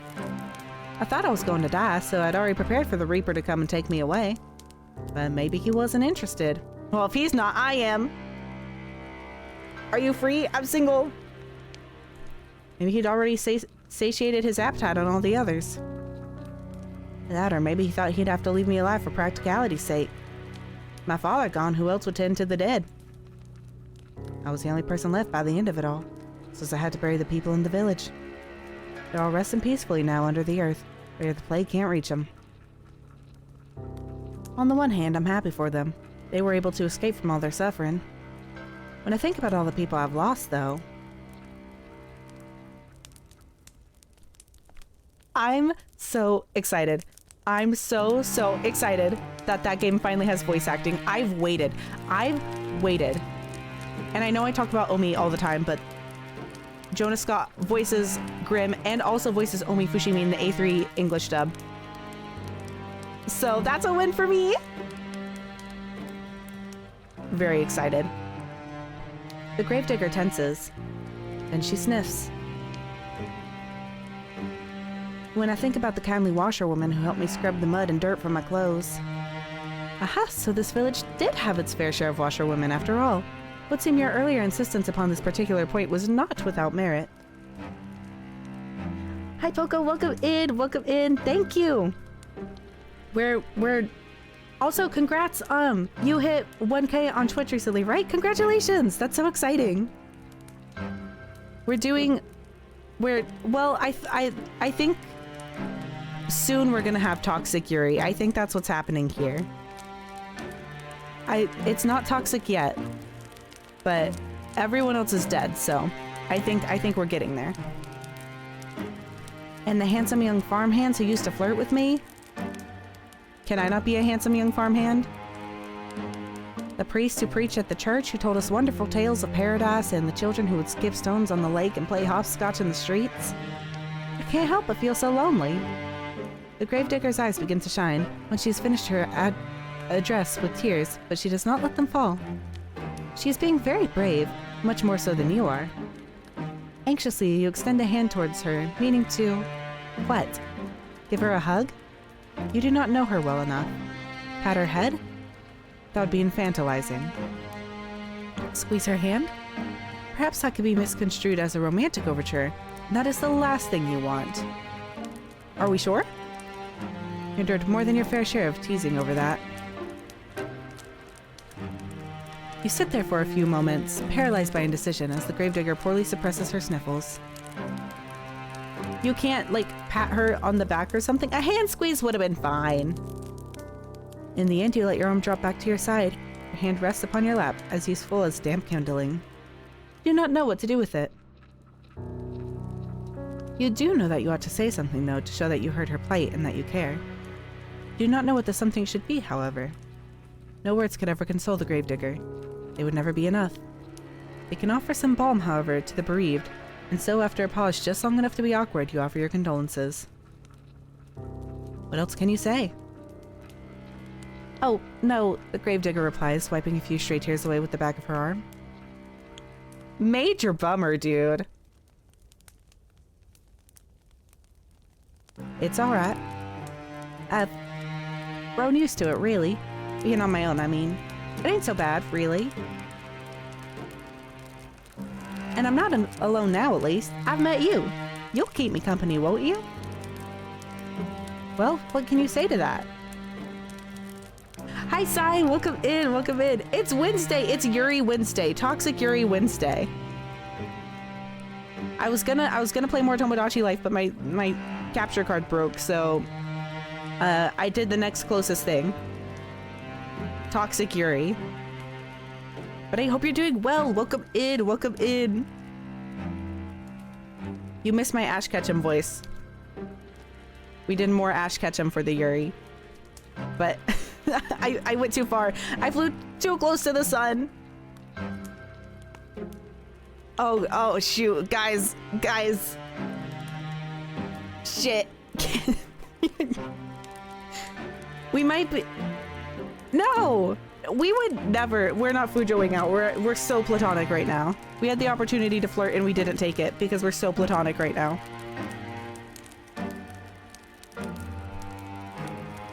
The Fujo police are here, guys. Guys, act normal. Well, what can you say to that? You weren't callous enough to trample this poor girl's hopes, are you? You know full well yourself how awful that feels. You can do nothing but nod, a response which makes the girl smile more widely still. That's wonderful. I know you're just a traveler who's passing through, but I can offer you bread and board until you leave. I know. I'm not Fujoing out. I'm not there's no Fujoing happening here. No, there's nuh-uh, I've never Fujoed in my life. I don't even know what Friday is. All Fujo police are bastards. So true. I have food enough and a spare bedroom. I can make it up to you for right now. If we sleep in the spare bedroom, we're gonna get the plague. We're gonna die. You must be tired after your long journey. Just give me a moment. We're not Fujoing out. It hasn't happened. Maybe a little bit, but like that's, but not really. The gravedigger rises to her feet in a flurry of excitement, then retreats. You watch as she departs, a little too eager to please and frown. Yeah, all cop lobsters, all Fujo police are bastards. Must be nice. Must be nice. Everyone here got the plague and died. She just trauma dumped on our first meeting, and nobody here was able to mog the plague. They were too busy being covered in a gigantic, what was the word? Pustules to Aura Farm. The girl's home is a small, humble one with a low ceiling and slanted walls. You cannot imagine such a small dwelling possessing a spare bedroom. This so-called spare bedroom is, in all likelihood, the room her father slept in before the plague carried him off. Trauma dumping and Yuri it's like PB&J. Probably.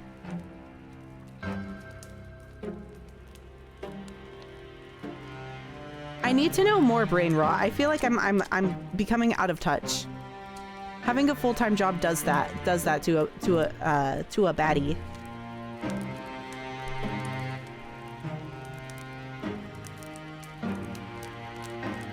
I feel like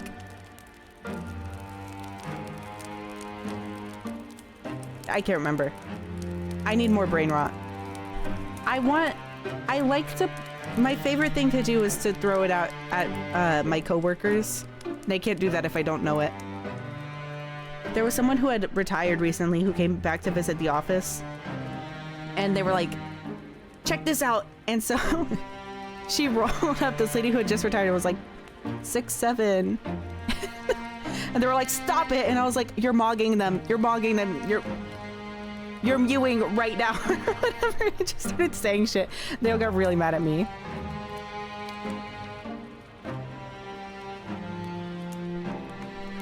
You know, I really don't think, I think it's probably bad for me, but it's the only thing I know.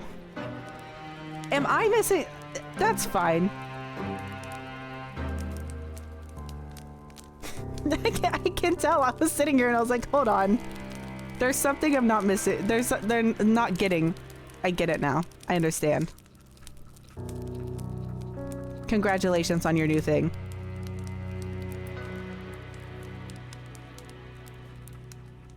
Oh my gosh, you guys aren't gonna believe this. So our office has a door decorating contest for most holidays. And my office did not do anything. Like the room I'm in, we did not decorate our door. So I was like, this year I'm gonna really make it scary. It's gonna be a scary door to get vengeance on the people on the other side of the office. They had like, I can't, like, they had for Christmas they had a cardboard cutout of a character, like a Christmas character, but we did overtime. And so, when we were doing overtime, it'd get dark, so you'd walk out and there'd be like a character, it was Will Ferrell, I think, and he'd be staring at you. And I was like, oh my gosh, it's terrible. So I said I would make the door scary this year to get back at them, even though, like, I don't think they'd be able to see it. And so I was like, I just don't know what's scary enough. And my boss was like, you could put Jeff the serial killer. And I was like, who are you talking to me about right now? And he was like, yeah, that used to scare me so bad. Don't look it up. And I was like, what? No way. But I was like, did you read it? He was like, no, it's scary. So, if only he knew. I tried to convince him to read it, but I couldn't embarrass myself that bad.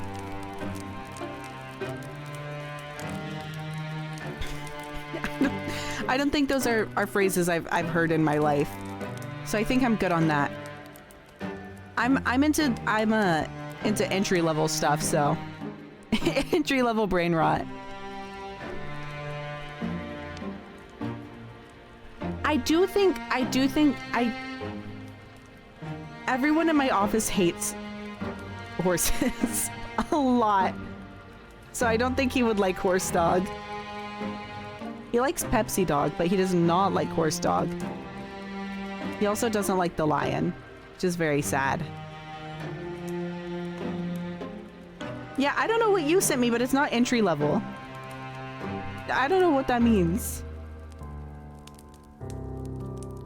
What do you mean there's no entry level brain rot? What the hell is 6'7"? That's entry level. Oh my gosh. Entry level. Get it together. Get it together. You do not think that you would much like to spend the night in the room of a dead man, but what choice do you have? You are tired, wretchedly so. Why, it is all you can do to keep your eyes open. While you were running through the forest, desperate to escape your pursuer, you had no thought of mind beyond finding some safe sanctuary in which you could recuperate.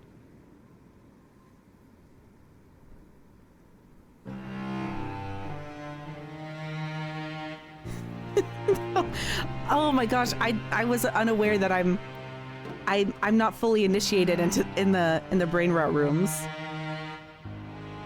I'll work really hard. I'll get I'll get flashcards. What were the flashcards we were gonna have earlier? We were gonna have flashcards earlier for something.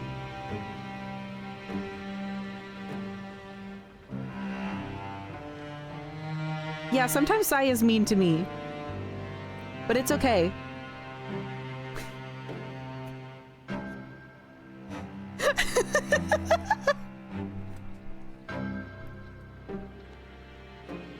Man. Man.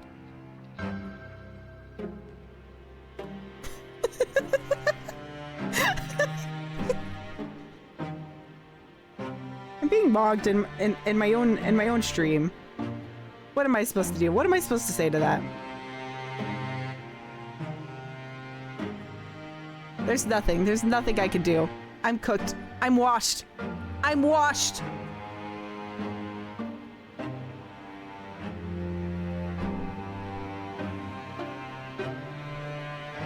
Sometimes I think about it and I'm like, it's probably a good thing that like I'm stuck being two-dimensional and not three-dimensional, because if I could move my hands, I'd be 6-7ing right now. Just so you guys know. But my hands are stuck. I can't do it. I have nothing. I have nothing! Yeah. It's okay. It's mutual. I'm very nice, except for when I'm mean.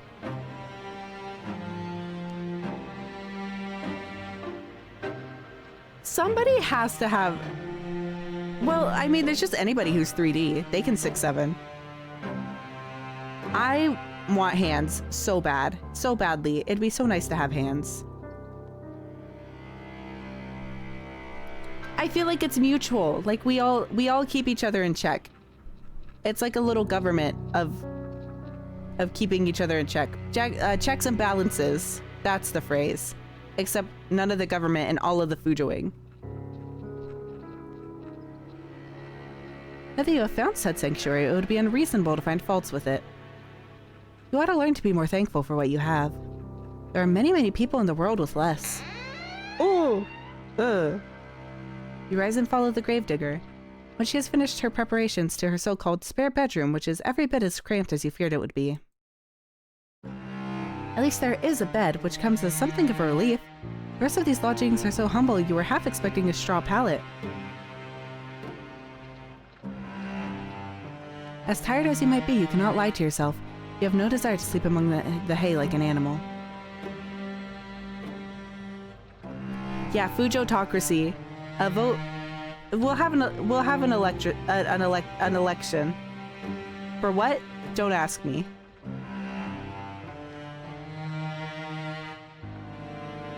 Yeah, it makes me sad because I feel like I'm less expressive with my face. And I know everyone's like, puppeteer your model. And I'm like, no, I will not be doing that. I try to a little bit, but not super often. But I move with my hands. My hands are like always up in the air. Very unfortunate. Nobody can see what I'm doing.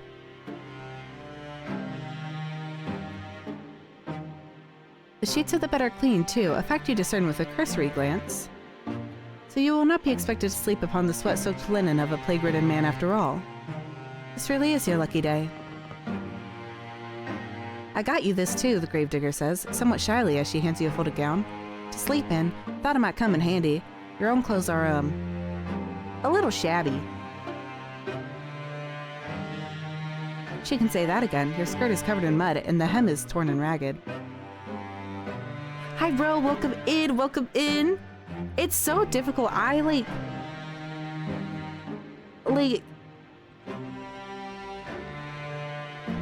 just cannot puppeteer. I'm not built for it. I kind of sit very still, except for when I'm grabbing stuff. Bro, today is Toxic Yuri. It's Toxic Yuri today because Tomodachi Life would not work. We might be cooked on Tomodachi Life streams. It was nice while it lasted. So sad. So sad. I didn't get insurance on the stupid little thing, so I was like, who needs insurance on a capture card? Like an idiot. But it's okay, because it's led us to probably us dying, probably. This nightgown is one of my old ones, so it suffered a bit of wear and tear, but I hope it'll fit all right. It's clean, if nothing else. You accept the nightgown from your benefactress with words of thanks. You want to sound appropriately appreciative, but you cannot mask your fatigue. Weariness overcomes you and you yawn, a fact the gravedigger does not fail to notice. Oh, begging your pardon. I don't want to keep you. I'll be making myself scarce. If you need anything, though, don't hesitate to ask. I'd be happy to help. Absolutely. It's always Women's History Month, and it's always Pride Month. Which means it's always Yuri Month.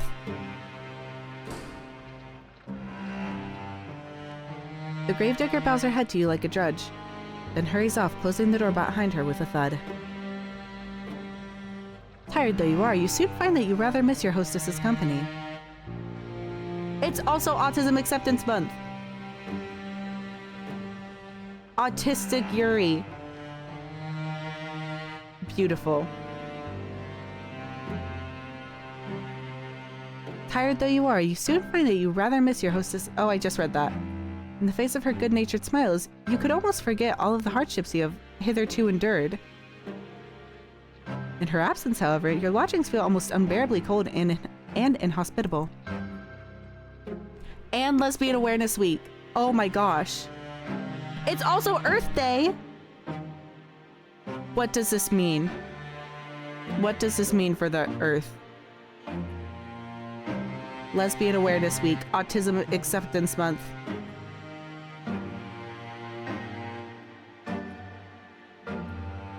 Yeah, I'll vote. Chad, I'm voting for you. The Earth is gay. Happy Pride. Is the Earth a woman? The Earth?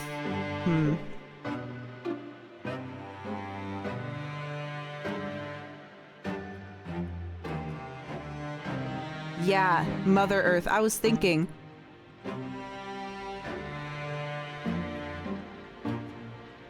I just wanted to be sure, because you know how sometimes like it's like boats are women, and I don't know why they do that. So part of me is like, is it because you respect your boat so much, or is it because like you disrespect your boat? And does that same logic apply to the Earth? I don't know.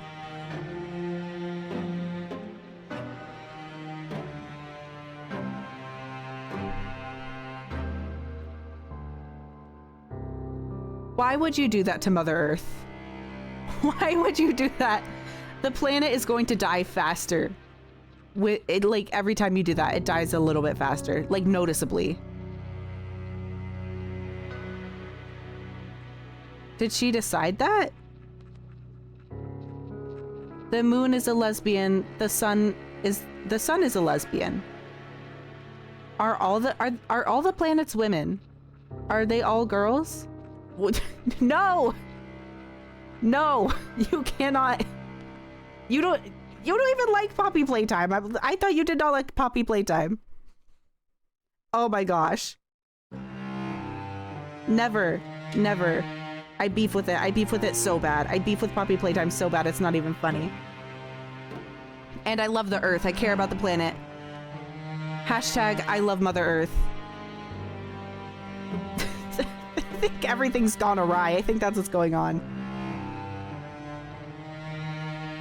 You suppress a shudder, then unclothe yourself. You work as quickly as you are able, but your fingers are cold and they fumble with the buttons of your blouse.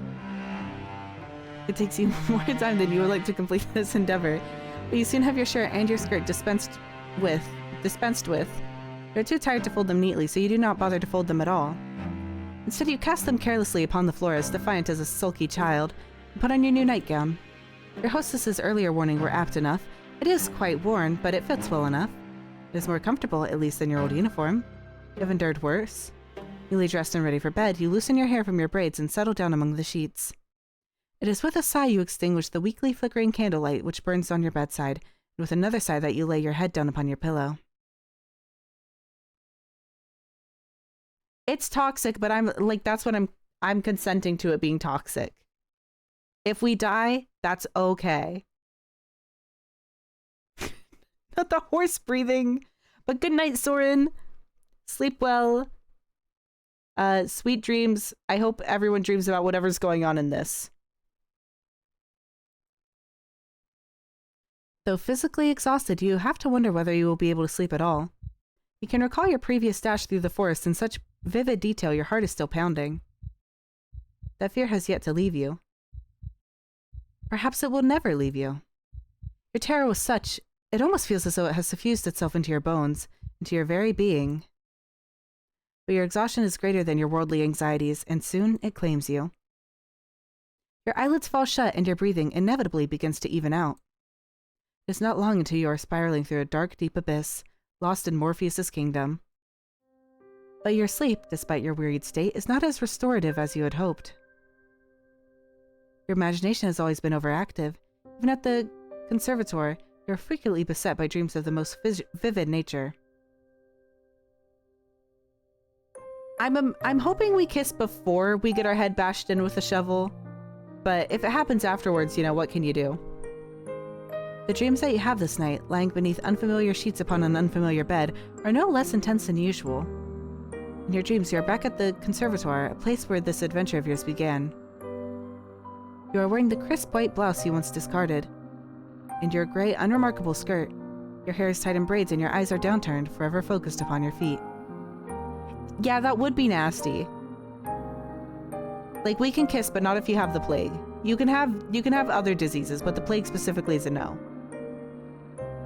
You try not to look at your classmates, and you thought yourself fortunate if they did not look at you in return. You did not want anybody to notice you.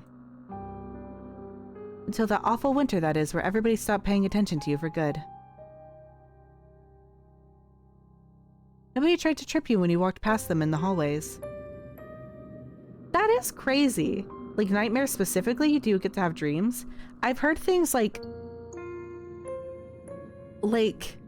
if you sleep on your back, you're more likely to have sleep paralysis. If you sleep on your front, you're more likely to have more vivid dreams. And then also, like, the things you eat, I think, can impact how you dream. Which I used to, like, have crazy vivid dreams. I want to get back to that, but I don't know how to do that. Well, hopefully it works. I know, like, I really liked having vivid dreams, and sometimes they were scary, but they were only scary based off of how well lit they were. So, like, the scary stuff could be happening, but if it felt like it was broad daylight, it was fine. If they're really hot and they have the plague, if they use some mouthwash, then we can kiss. Well, good night, Spectre. Thank you for stopping by. I hope you sleep well. Have a good night. Dream of Yuri. Everybody dream of toxic Yuri.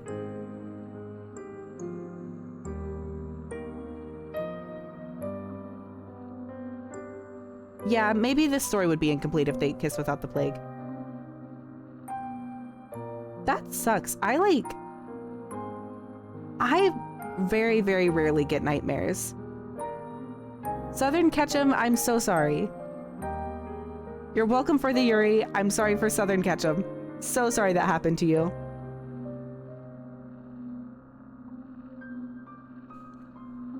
I feel like I've mentioned this recently. One of the worst dreams I had, all of them were Five Nights at Freddy's related. That game scared me so much. But I'd like you to imagine the zombie apocalypse, but instead of zombies wandering around, they're all Freddy Fazbear. That was one of the scariest dreams I'd ever had in my life. Because, like, you'd go anywhere and there would be like 20 of him. Terrible. What are you supposed to do in that situation? And it was just him. I've had a lot of obstacle course themed dreams. Like, you know those places you go to when you're a kid and there's just like different climbing things, or like it wasn't Nightmare Fredbear though. Nightmare Fredbear is trapped in China and can only take one step towards me a year. But Freddy Fazbear is on the loose and he is after me. I really wish you could see dreams. We could all project our dreams onto walls. Like, all those like jumping places you can go for like kids' birthday parties. They're always in like a weird variation of that. I did have one at a jump house one time, and I went into the jump house and I kept trying to get out of the jump house, but there was like evil Pixel Mario Like he was like stretched out, so he was really lanky. I had watched a video about like a Mario creepypasta game or whatever, Mario EXE game or whatever. And the sprite of it was like on the wall of the jump house I was in, and it kept killing me over and over and over, and I kept like respawning in the jump house, so I couldn't get out. I was stuck. Evil Mario, not even like a like evil pixel Mario, like Slenderman shaped Mario, kept getting my ass over and over, and I could do nothing about it.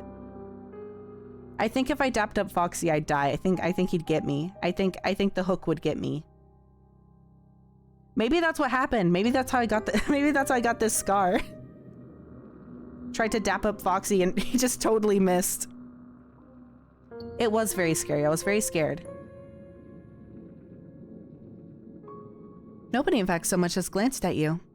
All of a sudden, there were no malicious whispers, no wicked laughter, no pulled hair, and no thrown objects. You were giddy with relief at first over this newfound means of tormenting you that your classmates had devised. But this little game, that of complete and utter disregard, continued on and on and on as the days grew shorter and the nights grew longer. I could have been... Oh my gosh. What is it? What is his name? Is it Michael? Michael Afton? Is that me? Oh my gosh. I could have been at the Pizzaplex. VTuber lore at the Pizzaplex? Oh my gosh. Oh my gosh. We're cooking with lore. Oh my gosh. Oh my gosh. And if you read the books and like the people who are just miserable all the time, like they kind of turn into like evil ghosts that just are like, boo, I hate you, or whatever. With the remnant, evil remnant, that's me. I'm evil remnant. We figured it out. Good job, guys. I can finally rebrand. I can change the green to the color it was meant to be the entire time. Purple. Purple. But this little game, that of complete and utter disregard, continued on and on and on as the days grew shorter and the nights grew longer. As the time passed, you began to fret as the state of your own corporeality. Could anybody still see you? Did you even exist at all? And at long last you found it, quite by accident, the source of all your woes. One of the girls had erected it in the forest through which you were sometimes bidden to jog for PE class, beneath the shade cast by an old oak tree.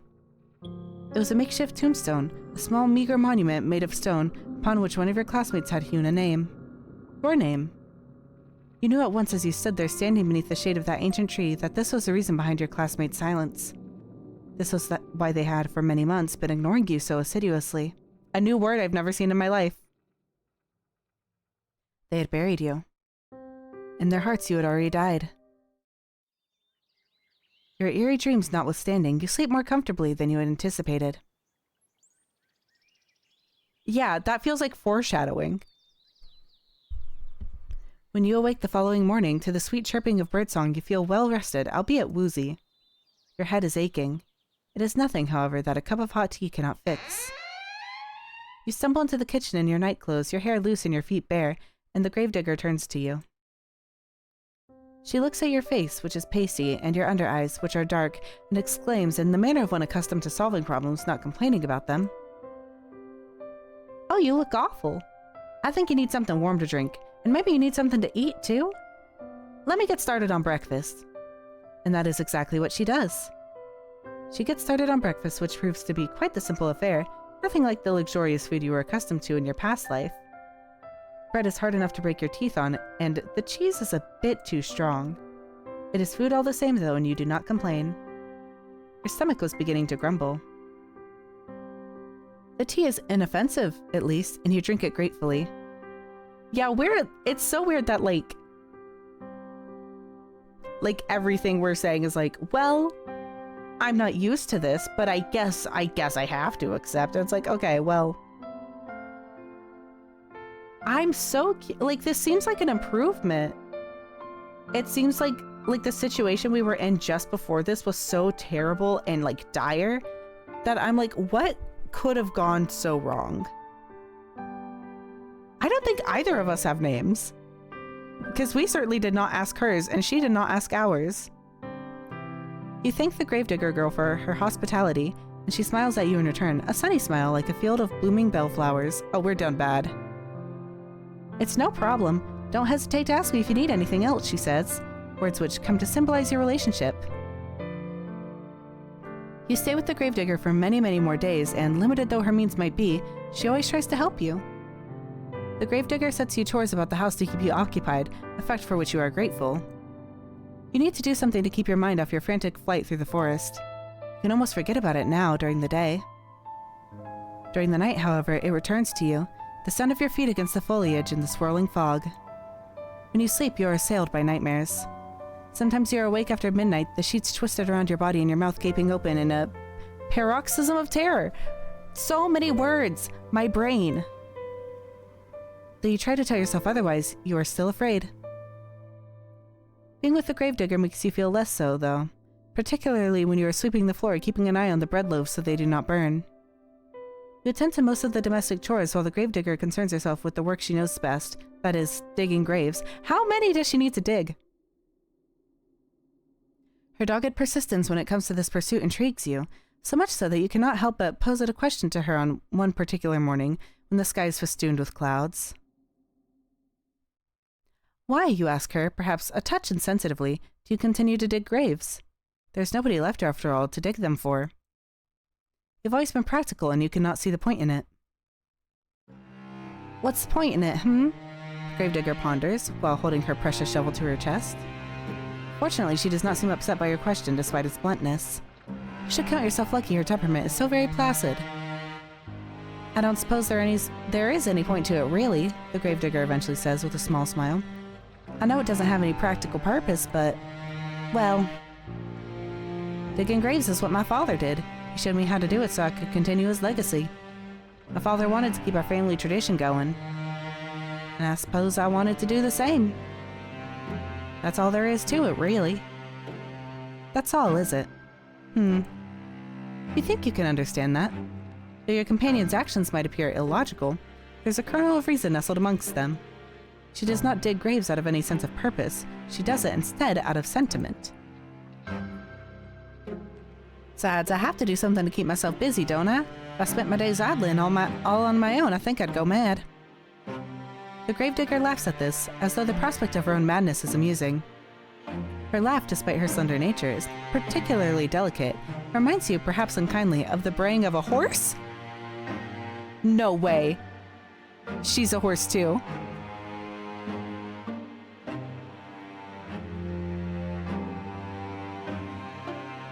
No way! No way! How did you know? It's all coming together. It's all coming together. That's beautiful. That's really good. Can I show that? Can I show everyone what we're witnessing right now?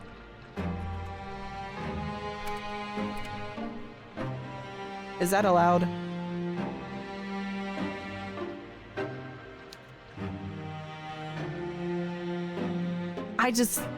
It's a difficult topic to bring up. I don't know how to I don't know how I could tell anyone. Okay, hold on.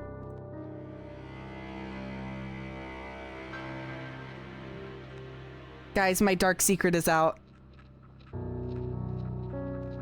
I'm Five Nights at Freddy's sister location. I'm so sorry I did not tell you guys before.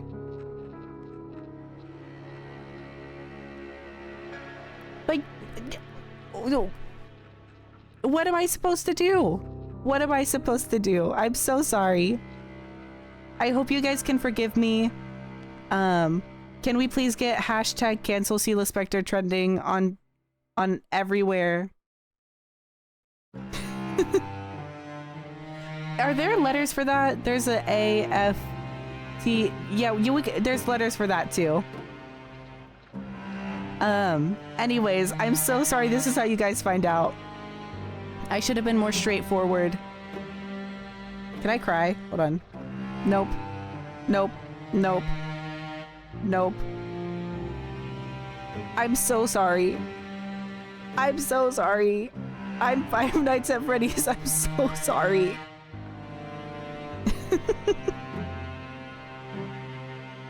Circus baby? That's me too. I'm circus baby. You are ashamed of thinking such a thing, though, and your face flushes with the guilt of it. We cannot all be well-bred young ladies, you know?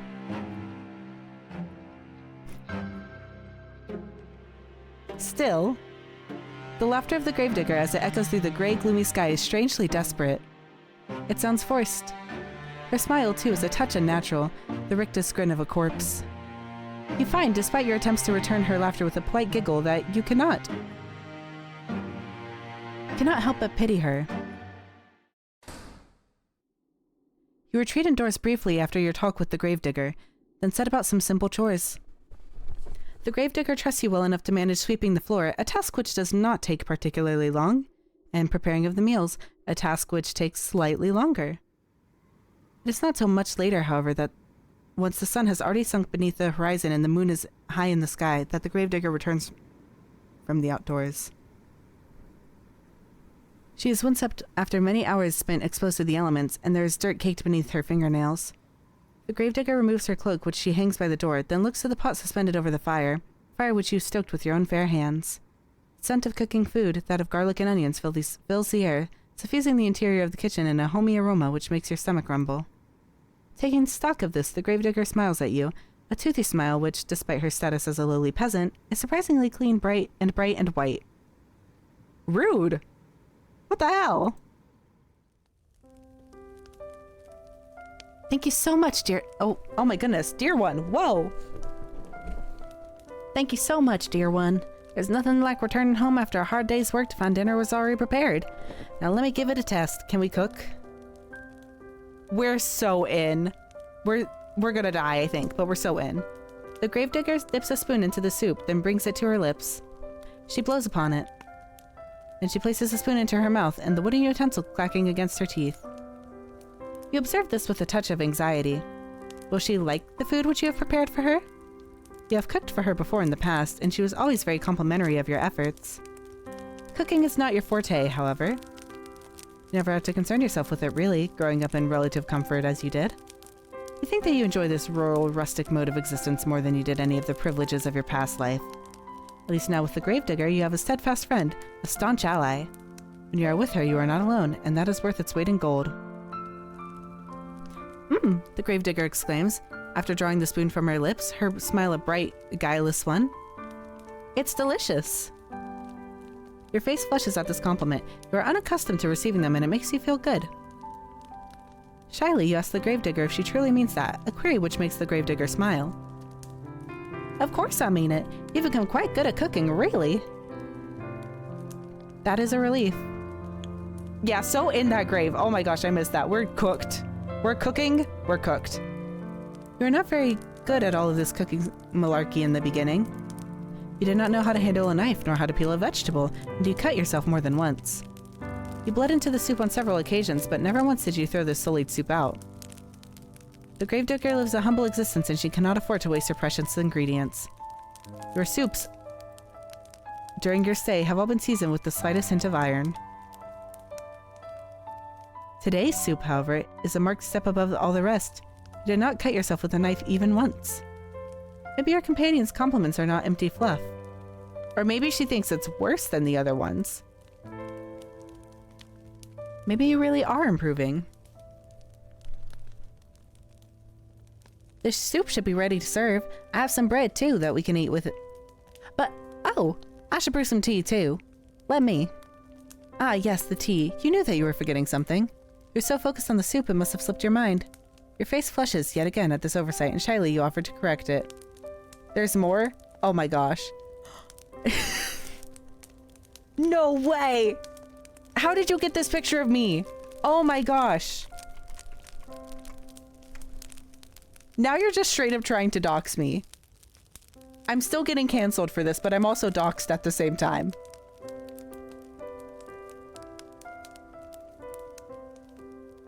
Oh my gosh. Guys, I can explain.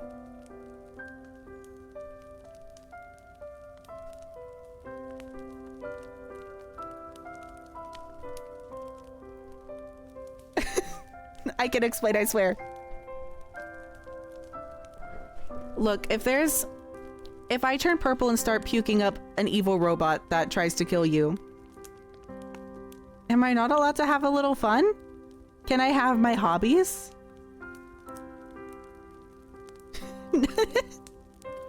Guys, I was disloyal.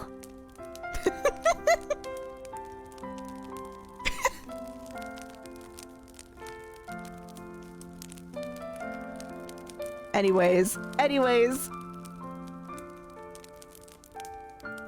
I'm so sorry. Let me think. If I was Deku and I was apologizing for this, what would I say? I don't know. I think all I can think of is I was disloyal. Terrible. Terrible. Incriminating. Terrible. Terrible. Awful. I'm so sorry. My apology. I've apologized enough. There's nothing else I could do. You guys can kill me if you want. You guys can execute me. That's fine. I still think I'm a little bit in the right for that one. I'm allowed to have hobbies. I'm allowed to fix things.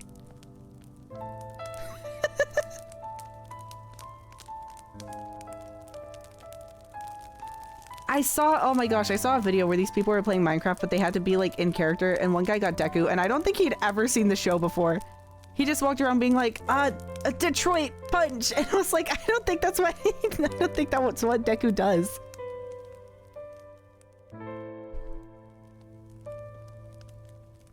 The Gravedigger, however, waves your request aside. No, it's alright. You made the dinner, so I'll brew the tea. It's only fair. And it won't take all that long. It's really like, I don't think that's what he does. It's just the stupidest thing. I was like, that's just wrong. Terrible and incorrect. You tried your best. Would you mind serving up the soup while I'm busy? Of course you would not mind. You do enjoy making yourself useful. For a lady, you are awfully domestic. It was really stupid. I had to stop watching the video. I was like, I can't. Could not do it. You work alongside the Gravedigger to finish your nightly meal, and together you serve it. Soup and bread alongside 2 cups of piping hot tea prepared by your hostess's own 2 hands. You sit together at the table, then partake in the simple fare after saying grace. The soup really is quite good, despite it being made from only the most commonplace of ingredients. There's a bit of a kick to it, and it warms you from the inside out. Maybe this can be like... They like to make movies where they end up in random places. Maybe next they go to Detroit. I don't know. The tea, meanwhile, is very soothing, so much so it makes you feel rather sleepy. You would like to sit with the Gravedigger for a little while longer and tell stories, as you have sometimes in the past. That or play cards.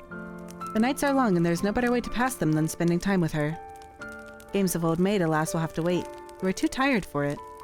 You do not know what has happened, but after consuming your victuals, you feel utterly fatigued. Bad sign, guys. You explain your predicament to the Gravedigger between your yawns, and she nods in response.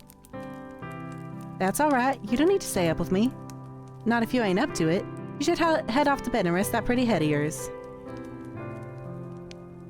You do not think you are particularly pretty, but you presume that the Gravedigger is just regurgitating a phrase to you. I think she might have poisoned us a little bit. She does not truly mean it. How could she? She is far prettier than you are. You thank the Gravedigger for her understanding, then rise from the table. You retreat to the spare bedroom on trembling legs, then change out of your clothes. You have only just slid into your nightgown when you hear the rapping of knuckles on your door. Light and unobtrusive. This rapping could, of course, belong to but one person. It is the Gravedigger come to check up on you. I'm sorry, the Gravedigger says, her voice soft, but you rushed to your room so soon after eating that I couldn't help but worry about you. Would you mind if I take a look at you? I just want to see if you're alright. The Gravedigger is trying to keep her voice steady, but you can hear it wavering regardless. She really does sound concerned, so much so she could very well be on the brink of tears. You do not want her to cry for you. You would feel horribly guilty if you upset her, even inadvertently, given all that she has done for you. Oh, she's watched everyone in her village get sick and die within like a few days. This is like any sign of the only friend you have being like, I'm slightly ill is probably like terrifying for her. She seems to really enjoy her job, even though everyone's dead. You bid the gravedigger entry into your room, therefore, without further delay, an invitation she hastens to take. The door swings inwards with a creak, and there your hostess stands, still attired in black, her clothes a stark contrast to your pure white, well, off-white nightgown. The gravedigger looks at you, seated in bed with your hair freed from your usual braids, and exhales. Is that relief, you wonder, playing about her face? But why? What was she expecting to see exactly before entering your bedchamber? Thank you for letting me in, the gravedigger says, toying with her fingers. How do you feel? Her drip is so good. She has the best drip. She is... I want this outfit. Not too terrible, you reassure her. There are no particular problems with your health. You just feel tired. Are you sure you're not sick? Your face does look a bit pale. That would be nothing out of the norm. You are always pale. True. Now, is there anything I can do for you? Would you like something warm to drink, or maybe a hot brick to place in your bed? It should keep you warm. You appreciate your hostess's thoughtfulness, but you reassure her that this won't be necessary. You will be fine. I hope so. I thought that about my father, too, before he... The gravedigger begins, but her voice soon trails off. She does not finish that thought. She does not need to. You know now what she was thinking of before she entered your bedroom. Cold, clammy skin, a sweating brow, rank, oozing pustules. You think upon these symptoms, which are eerily similar to those recounted during the Great Plague which once beset your own country, and you shudder. If you don't want anything, then I'll be on my way, the gravedigger says. But before that... Before that? This was just a fancy on my part, but I was wondering, would you mind if I brushed your hair for a little while? Your hair? That's right, it's such a pretty shade of red is all. I just thought... well, it's just a fancy, really. I'm like, please. Please. We are here for Yuri. The Yuri is starting here. You don't have to let me, not if you don't want to, but I thought it might help you relax if you're feeling under the weather. I've heard it's supposed to be soothing. That is what the gravedigger says, but you have the distinct feeling that she is the one looking for solace here. She is not quite so selfless, perhaps, as she would like you to think. But she has been so very good to you and has done so very much for you, that you do not want to begrudge her this small self-indulgence. You rather think she deserves it. You agree, therefore, to her request, and upon doing so, you are certain you have made the right choice. Your hostess's face lights up immediately, in a manner which makes you blush. Oh, thank you, it'd be my honor. Now, let me fetch my brush. The gravedigger retreats from your room in a hurry, but returns soon thereafter, holding in her right hand the promised brush. This artifact acquired, the gravedigger then settles herself upon your bed by your side. She looks at your hair for a few moments, her expression pensive. Then she announces that she will begin. The gravedigger leans in. The wooden frame of the bed creaks under her weight, a creak which melts with the sighing of the breeze outdoors. You can feel the bristles of the brush running through your hair. It's soothing enough, so much so, it makes you shiver. The sensation is a pleasant one and somewhat nostalgic. Did your mother do this for you, you wonder, when you were a little girl? If she did, it must have been when you were a very little girl. You have not seen your mother in quite some time, not after you enrolled at the conservatoire. Oh, you have such lovely hair, dear one. It's soft just like silk, not at all like mine. Mine is so coarse. This gentle voice draws you out of your vague, half-formed reminiscence. It sounds as though the gravedigger is lost in a nostalgia of her own, because her voice, when she speaks, is dreamy. I think my mother used to brush my hair like this for me, back when she were still alive. That must have been a long time ago, though. It is funny, you think, as the bristles of the brush continue to slide through your tresses, that you and the gravedigger should both be reminiscing in tandem about your respective mothers. Perhaps there is something maternal in the act of brushing one's hair, which is wont to summon forth such images. I would not know, personally. I cannot remember my own mother at all. That's interesting. That was like the narrator speaking. I wonder how that's going to come into play. There's definitely something up with like the main character not having a voice of their own. Oh no. I don't think I liked having my hair brushed very much, the gravedigger continues, her breath warm against the exposed nape of your neck. My mother used to complain that I squirmed too much. I can remember that. She always told me to sit still, though it wasn't my fault I squirmed. She used too much force. Now this is curious. Sounds as though the reminiscents of the gravedigger are not particularly fond after all. Did she not get along well with her mother? I can't rightly say, the gravedigger replies in a somber sort of voice. I was young, like I said, when she died. Don't really remember her too well. But I don't think she ever had that much time for me. She was too busy with all of the cooking and the cleaning, and looking after my baby brothers. But she had time enough, despite that, to brush your hair? She did what she felt she had to make me look presentable. Not that it really worked. I wasn't like the other girls in the village, you see, who liked to sit indoors with their mothers and sew. I'd always loved the outdoors. My father said I inherited that from him. Ruefully, the gravedigger smiled, not that you can see it with your back facing her. My mother said I wasn't very, well, maidenly. She didn't like that I always traipsed around outside after my father, watching as he dug graves. She said it wasn't appropriate, like I was some sort of a princess wearing a fine dress. The gravedigger snorts. I used to get a bit muddy, yes, and maybe I did get burrs in my clothes and knots in my hair, but it shouldn't have mattered. It's not like I ever had any hopes of marrying a prince, no matter what my mother said. But still, she hoped. She had a lot of hopes, my mother. High hopes. I think she might have resented my father maybe for working such a menial job. Our profession is an honest one, but it's never made much money. I think my mother was hoping for fine jewels and dresses and... oh, I don't know. She always had ideas. Her head was full of fairy tales. It was a shame, I suppose, that her reality didn't match up to what she wanted. I didn't match up to what she wanted. The bitterness in your friend's voice is unmistakable, so much so you want to console her. What would you say to her, though?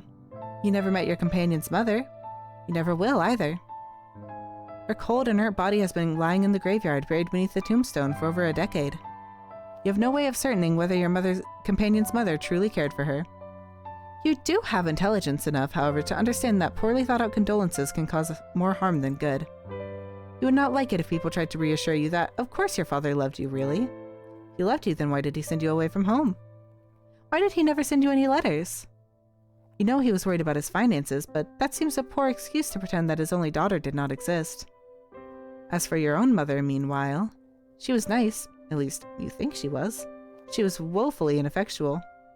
But she was nominally an adult. She always cleaved before your father's judgment.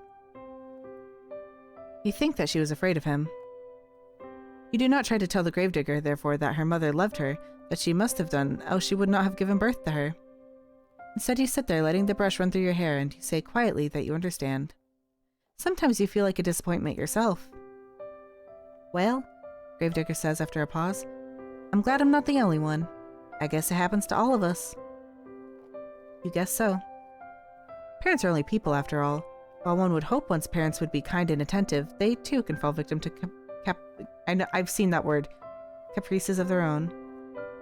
Just because one has brought a child into this world, it does not mean one will be able to take care of it properly. Not all parents are responsible, just as not all people are responsible. It is a painful subject. Oh well. It's alright if my mother never liked me, or even if she never loved me. I know my father did, and that's all that matters. He was always there for me, no matter what. Your companion's voice catches in her throat. She winces. At least, until he wasn't. He died, and I didn't do a thing to help him. Your companion's shoulders are beginning to shake.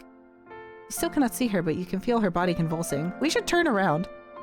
You can sense her loneliness rolling off her in waves. It is all-consuming like the waters of a deep, dark ocean. Grief anew pierces your heart, not on your behalf, but for the sake of your benefactress. She does not deserve to suffer so much. This you have no qualms with telling her. You turn to face her and pluck the brush which has been hovering in the air inert from her fingers. Then you let her know that her father's death was not her fault. What could she have done?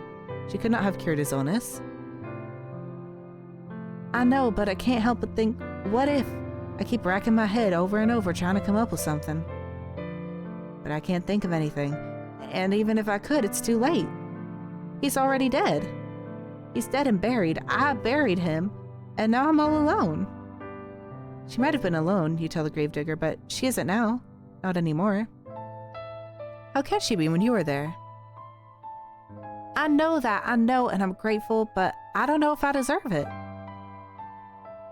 Why would she not deserve your company? You do not understand. Because I couldn't do nothing for nobody. My father always looked out for me when I was a little girl, but when he needed me the most, I failed him. The southern voice is killing this. So much for the nice atmosphere. I failed everyone. All of the villagers, all of my friends, all died. What would I do if the same thing happened to you? I don't think I could bear it. I don't want you getting sick too. I want to care about you so much. I thought I'd gotten used to being on my own, but now that you're here, it's making me worry all over again.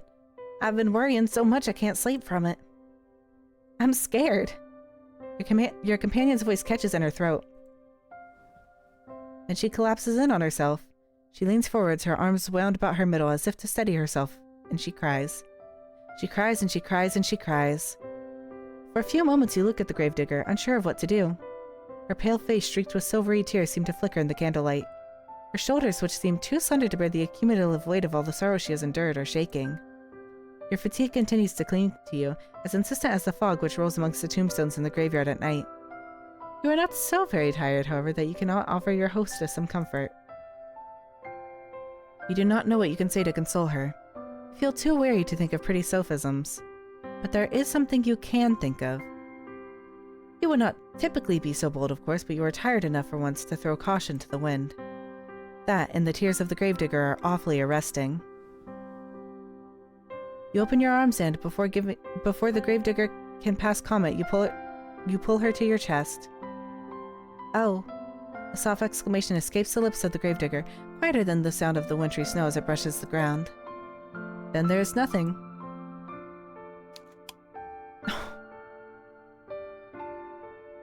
The gravedigger is stiff in your arms for a few moments, like the corpses she and her father used to seal away inside their wooden coffins. She's all wide eyes and awkward, pointed elbows, tears still coursing down her pale cheeks. You worry briefly as you hold her that you have perhaps made a mistake. Were your attempts at consoling her too clumsy? You would not know. You have never been in a situation like this before. You have never consoled any friends before because you have never had any friends to console. It is not so now, however. You are as far away from your old life as it is possible to be, and the gravedigger does not curse you for your impudence. Neither does she try to squirm away from you. Instead, she sits there, still as a statue, cradled in your arms. Oh, I'm very sorry to show you something so embarrassing. It's just, I get so lonely sometimes. Until at long last, with a breathy sob, she lets the full weight of her body fall against yours. Run your hands against your sobbing companion's shoulder blades and her back, and gently you soothe her. Tell her that she does not need to apologize. There's no shame in crying. You hug her for many, many minutes while she sobs against your chest, wetting the front of your nightgown. No further words pass between you that night, but they do not need to. Words are irrelevant in a moment as tender as this, shared between two souls who have come to understand one another through mutual loneliness. You slide beneath your sheets. You still feel exhausted, and the gravedigger joins you without asking for permission. It would be an unnecessary piece of politeness, really, given your acceptance is all but assured. You've already accepted the gravedigger, after all, every single inch of her. You've accepted her hospitality. You've accepted her food. Now you are accepting her company. You arrange yourself beneath the sheets, then draw her body to yours. The gravedigger has not yet changed into her nightwear. Her clothes will be horribly rumpled when she awakes come the following morning, her head resting upon your chest. But tomorrow has ceased to matter. It no longer exists. There's no concept of time between the two of you, no thought of the day which will dawn once this night inevitably ends. Instead, there is only warmth shared between you and the wetness on the cheeks of the gravedigger. There's the sound, regular now and less intense than before, of your companion's muted, muffled sobs. There's this gentle, tender moment snatched in the midst of a deep, dark night which can never be replaced. Your eyelids feel heavy as though weighted down with stones.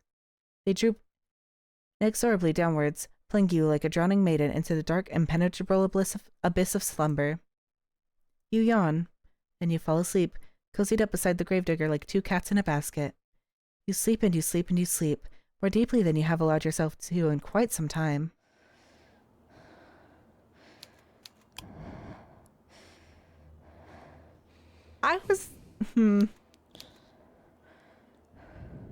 I was just thinking, it's getting a little too nice. But when you awake, you find that you are no longer in the bed upon which you slept in, shrouded by sheets. The gravedigger, too, is nowhere to be seen. Instead, you are quite alone, lying by yourself in the dark. You blink, but your surroundings do not become any clearer. Is it the middle of the night? Perhaps you were roused from your slumber by the desire to relieve yourself, or else to slake your thirst. Your sleep has been awfully disordered as of late. The smallest of noises have been enough to disturb you. That does not sound quite right, though. You slept well, of that you are certain. Your body feels invigorated, as though it has slumbered for hours and hours. How many hours? You do not know. You do not know much of anything. You can feel a strange pinching sensation around your chest, however, and around your arms. It would appear as though somebody, but who else could have been save the gravedigger, changed your attire while you were sleeping. That is a startling thought, but the darkness which entombs you is even more so. The darkness which surrounds you is unsettlingly complete. It is so thick you cannot penetrate it. Your newfound woes do not stop, however, at this deep, unnatural darkness. It is cold, too, and you are lying upon something hard. Some sort of stone slab? What is going on? You reach out, but your movements are soon well, there's something heavy lying atop you, something that is limiting your movements. You were anxious before upon awaking, but at this discovery you feel downright aggrieved. A sharp prong of panic pierces you, but you try to suppress it. Hysterics will get you nowhere. In most cases, they only tend to make bad situations even worse. You ought to know that already. You swallow your mounting dread as best you can, but it is coming on thick and fast, and try to squirm. Move your arms outwards, but they do not get very far. There is a wall above you and walls on either sides of you, walls which do not budge no matter how hard you push. Not, I must add, that you can push particularly hard, your anxious state notwithstanding. You have never had much in the way of upper body strength, nor lower body strength. You do not have much in the way of strength at all. You feel quite helpless as you lie there, out of breath from your meager exertions, unsure of what you should do. You can hardly see a foot in front of your face. You do not know where you are, nor why, but a terrible premonition is beginning to bear down upon you, one which initially you tried to discard. You do not want to accept it as a possibility, but where else could the truth lie? You are lying in a box, hemmed in by walls which offer only a scant few inches for you to stretch in any direction. Where else could you be but a coffin? The moment you allow...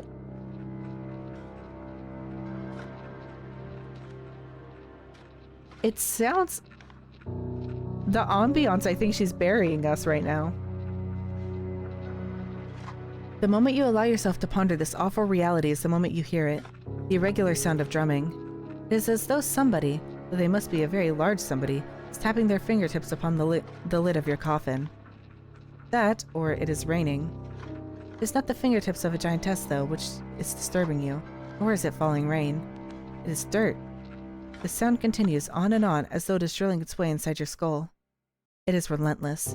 It is merciless. Like the ticking of a great celestial clock, it cannot be stopped.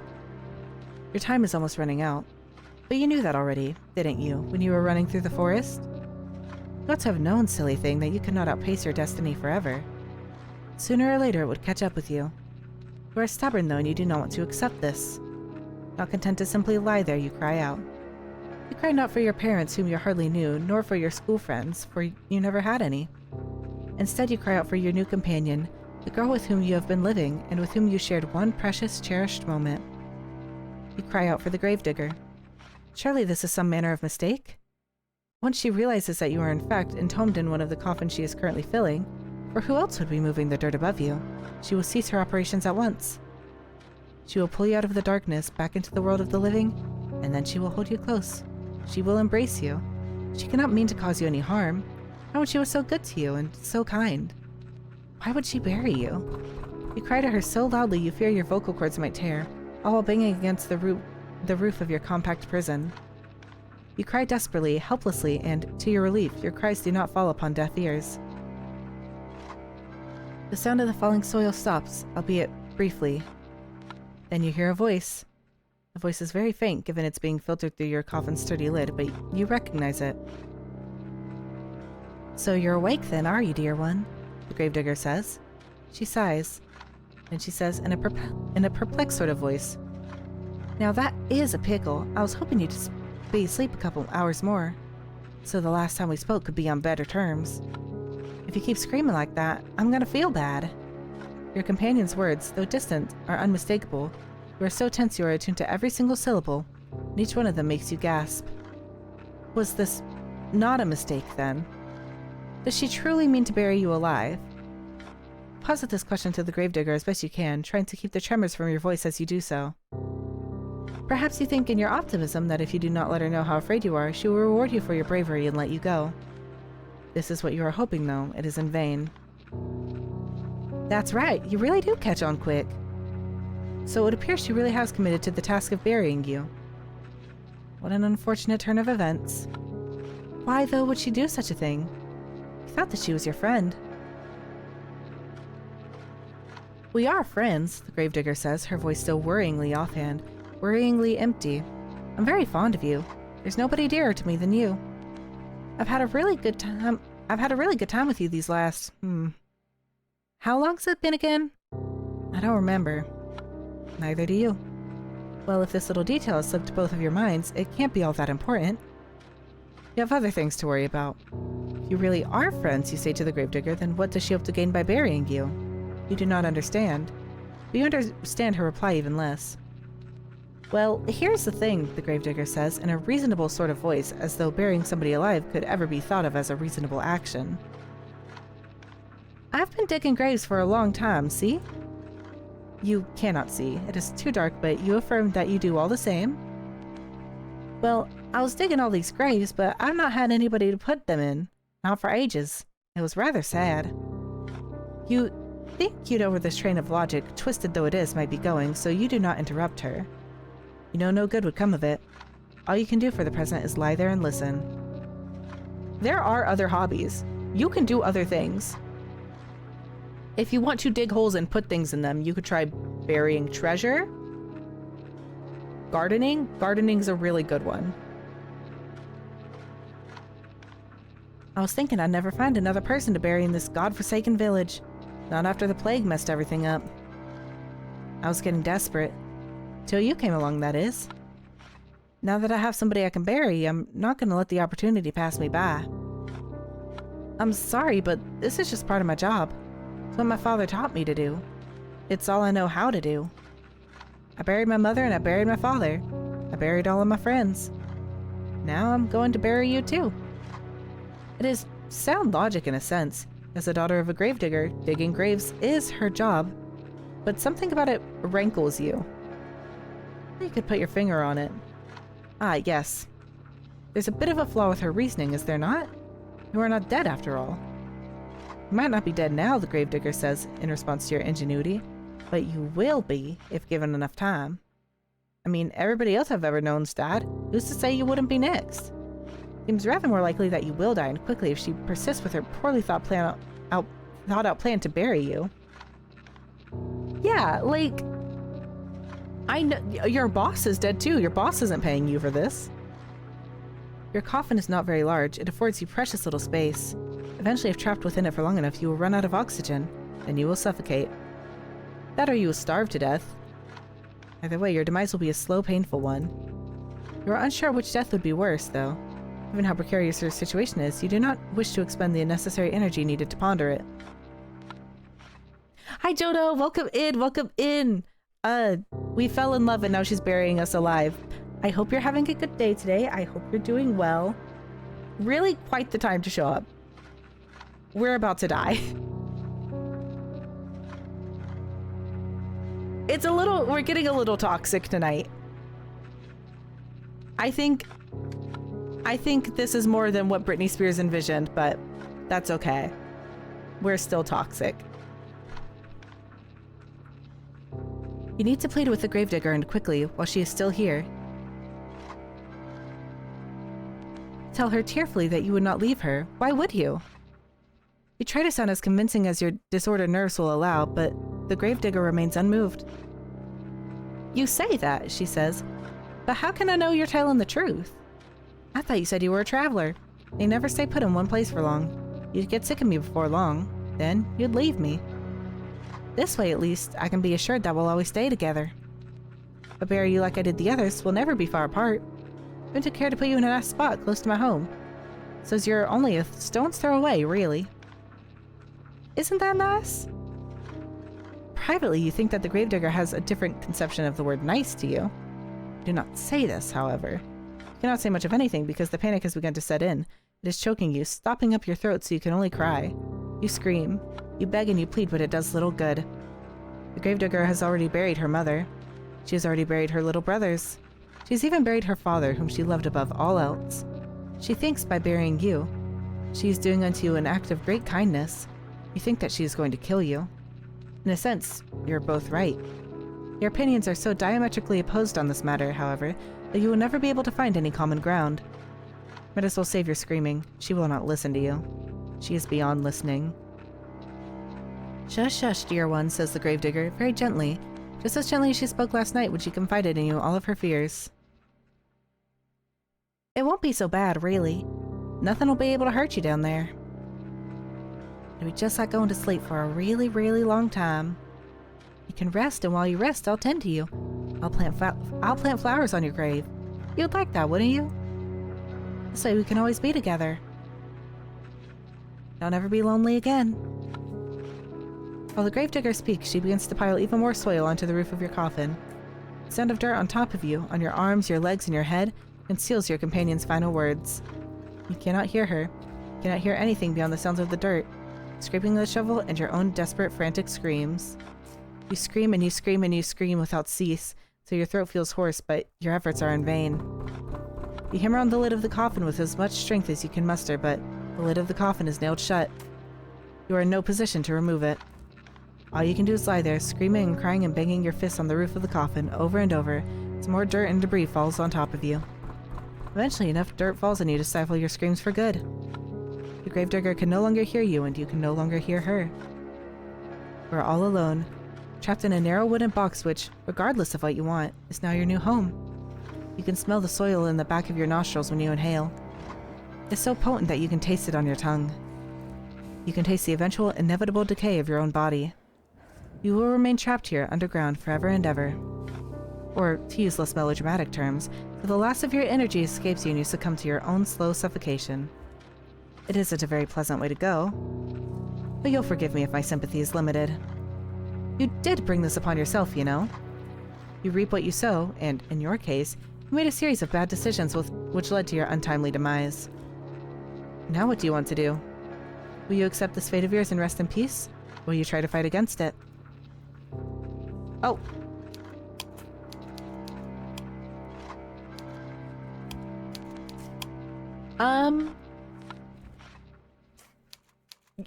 Yeah, let's die. Very well then. Enjoy your eternal slumber.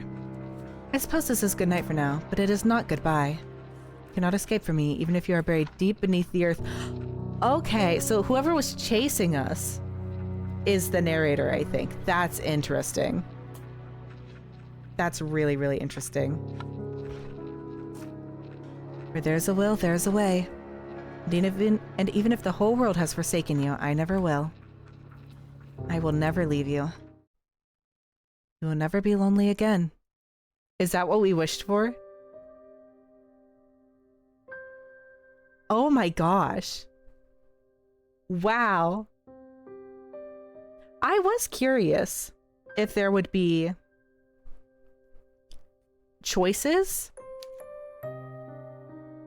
But there does not seem to be a lot of choices. Let's go back. This time we'll fight against our fate. Are you not happy with the hand that fate has dealt you? Very well. I cannot blame you. It is quite a grim ending. I would not wish it upon my worst enemy. You are rather dearer to me than that. Now, why don't we give this another go? Just try not to be buried alive this time. I can only endure so much of your screaming. Your fate is, once again, in your hands. Now I wonder, which path will you take? Interesting. Okay, so I'm gonna wrap up here. I think for now I want to go to the shore.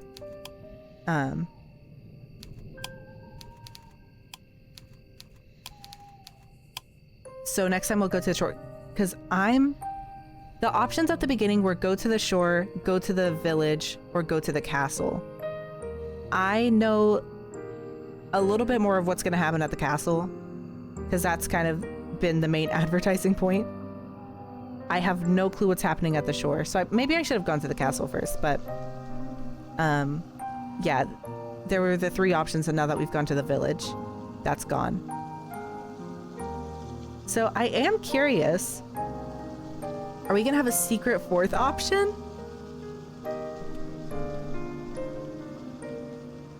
This was a lot longer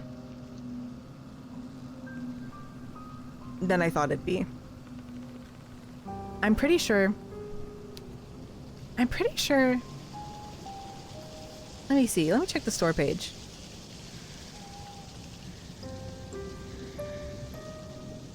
If I'm remembering correctly, I feel like this game is free. Don't quote me on that for sure, because I might be seeing it wrong because I already have it.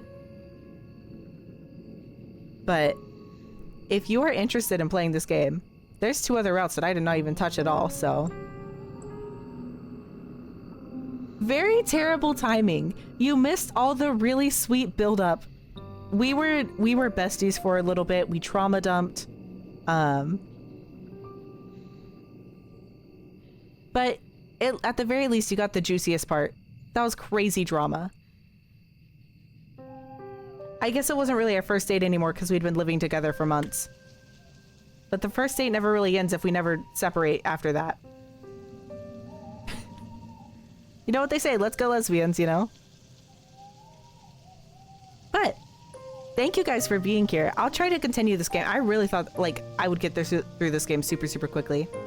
I'll try to think of voices for the other characters that I can actually keep up for the entire stream, but we'll see how that goes. We may or may not come back to Ash Ketchum. We'll see. Toxic Yuri, and it's so beautiful. I eat that up. But I will get the raid started. And I will see you later. I don't know where my ending screen went. Hold on. Okay, see you later. Bye bye. Thank you guys for being here.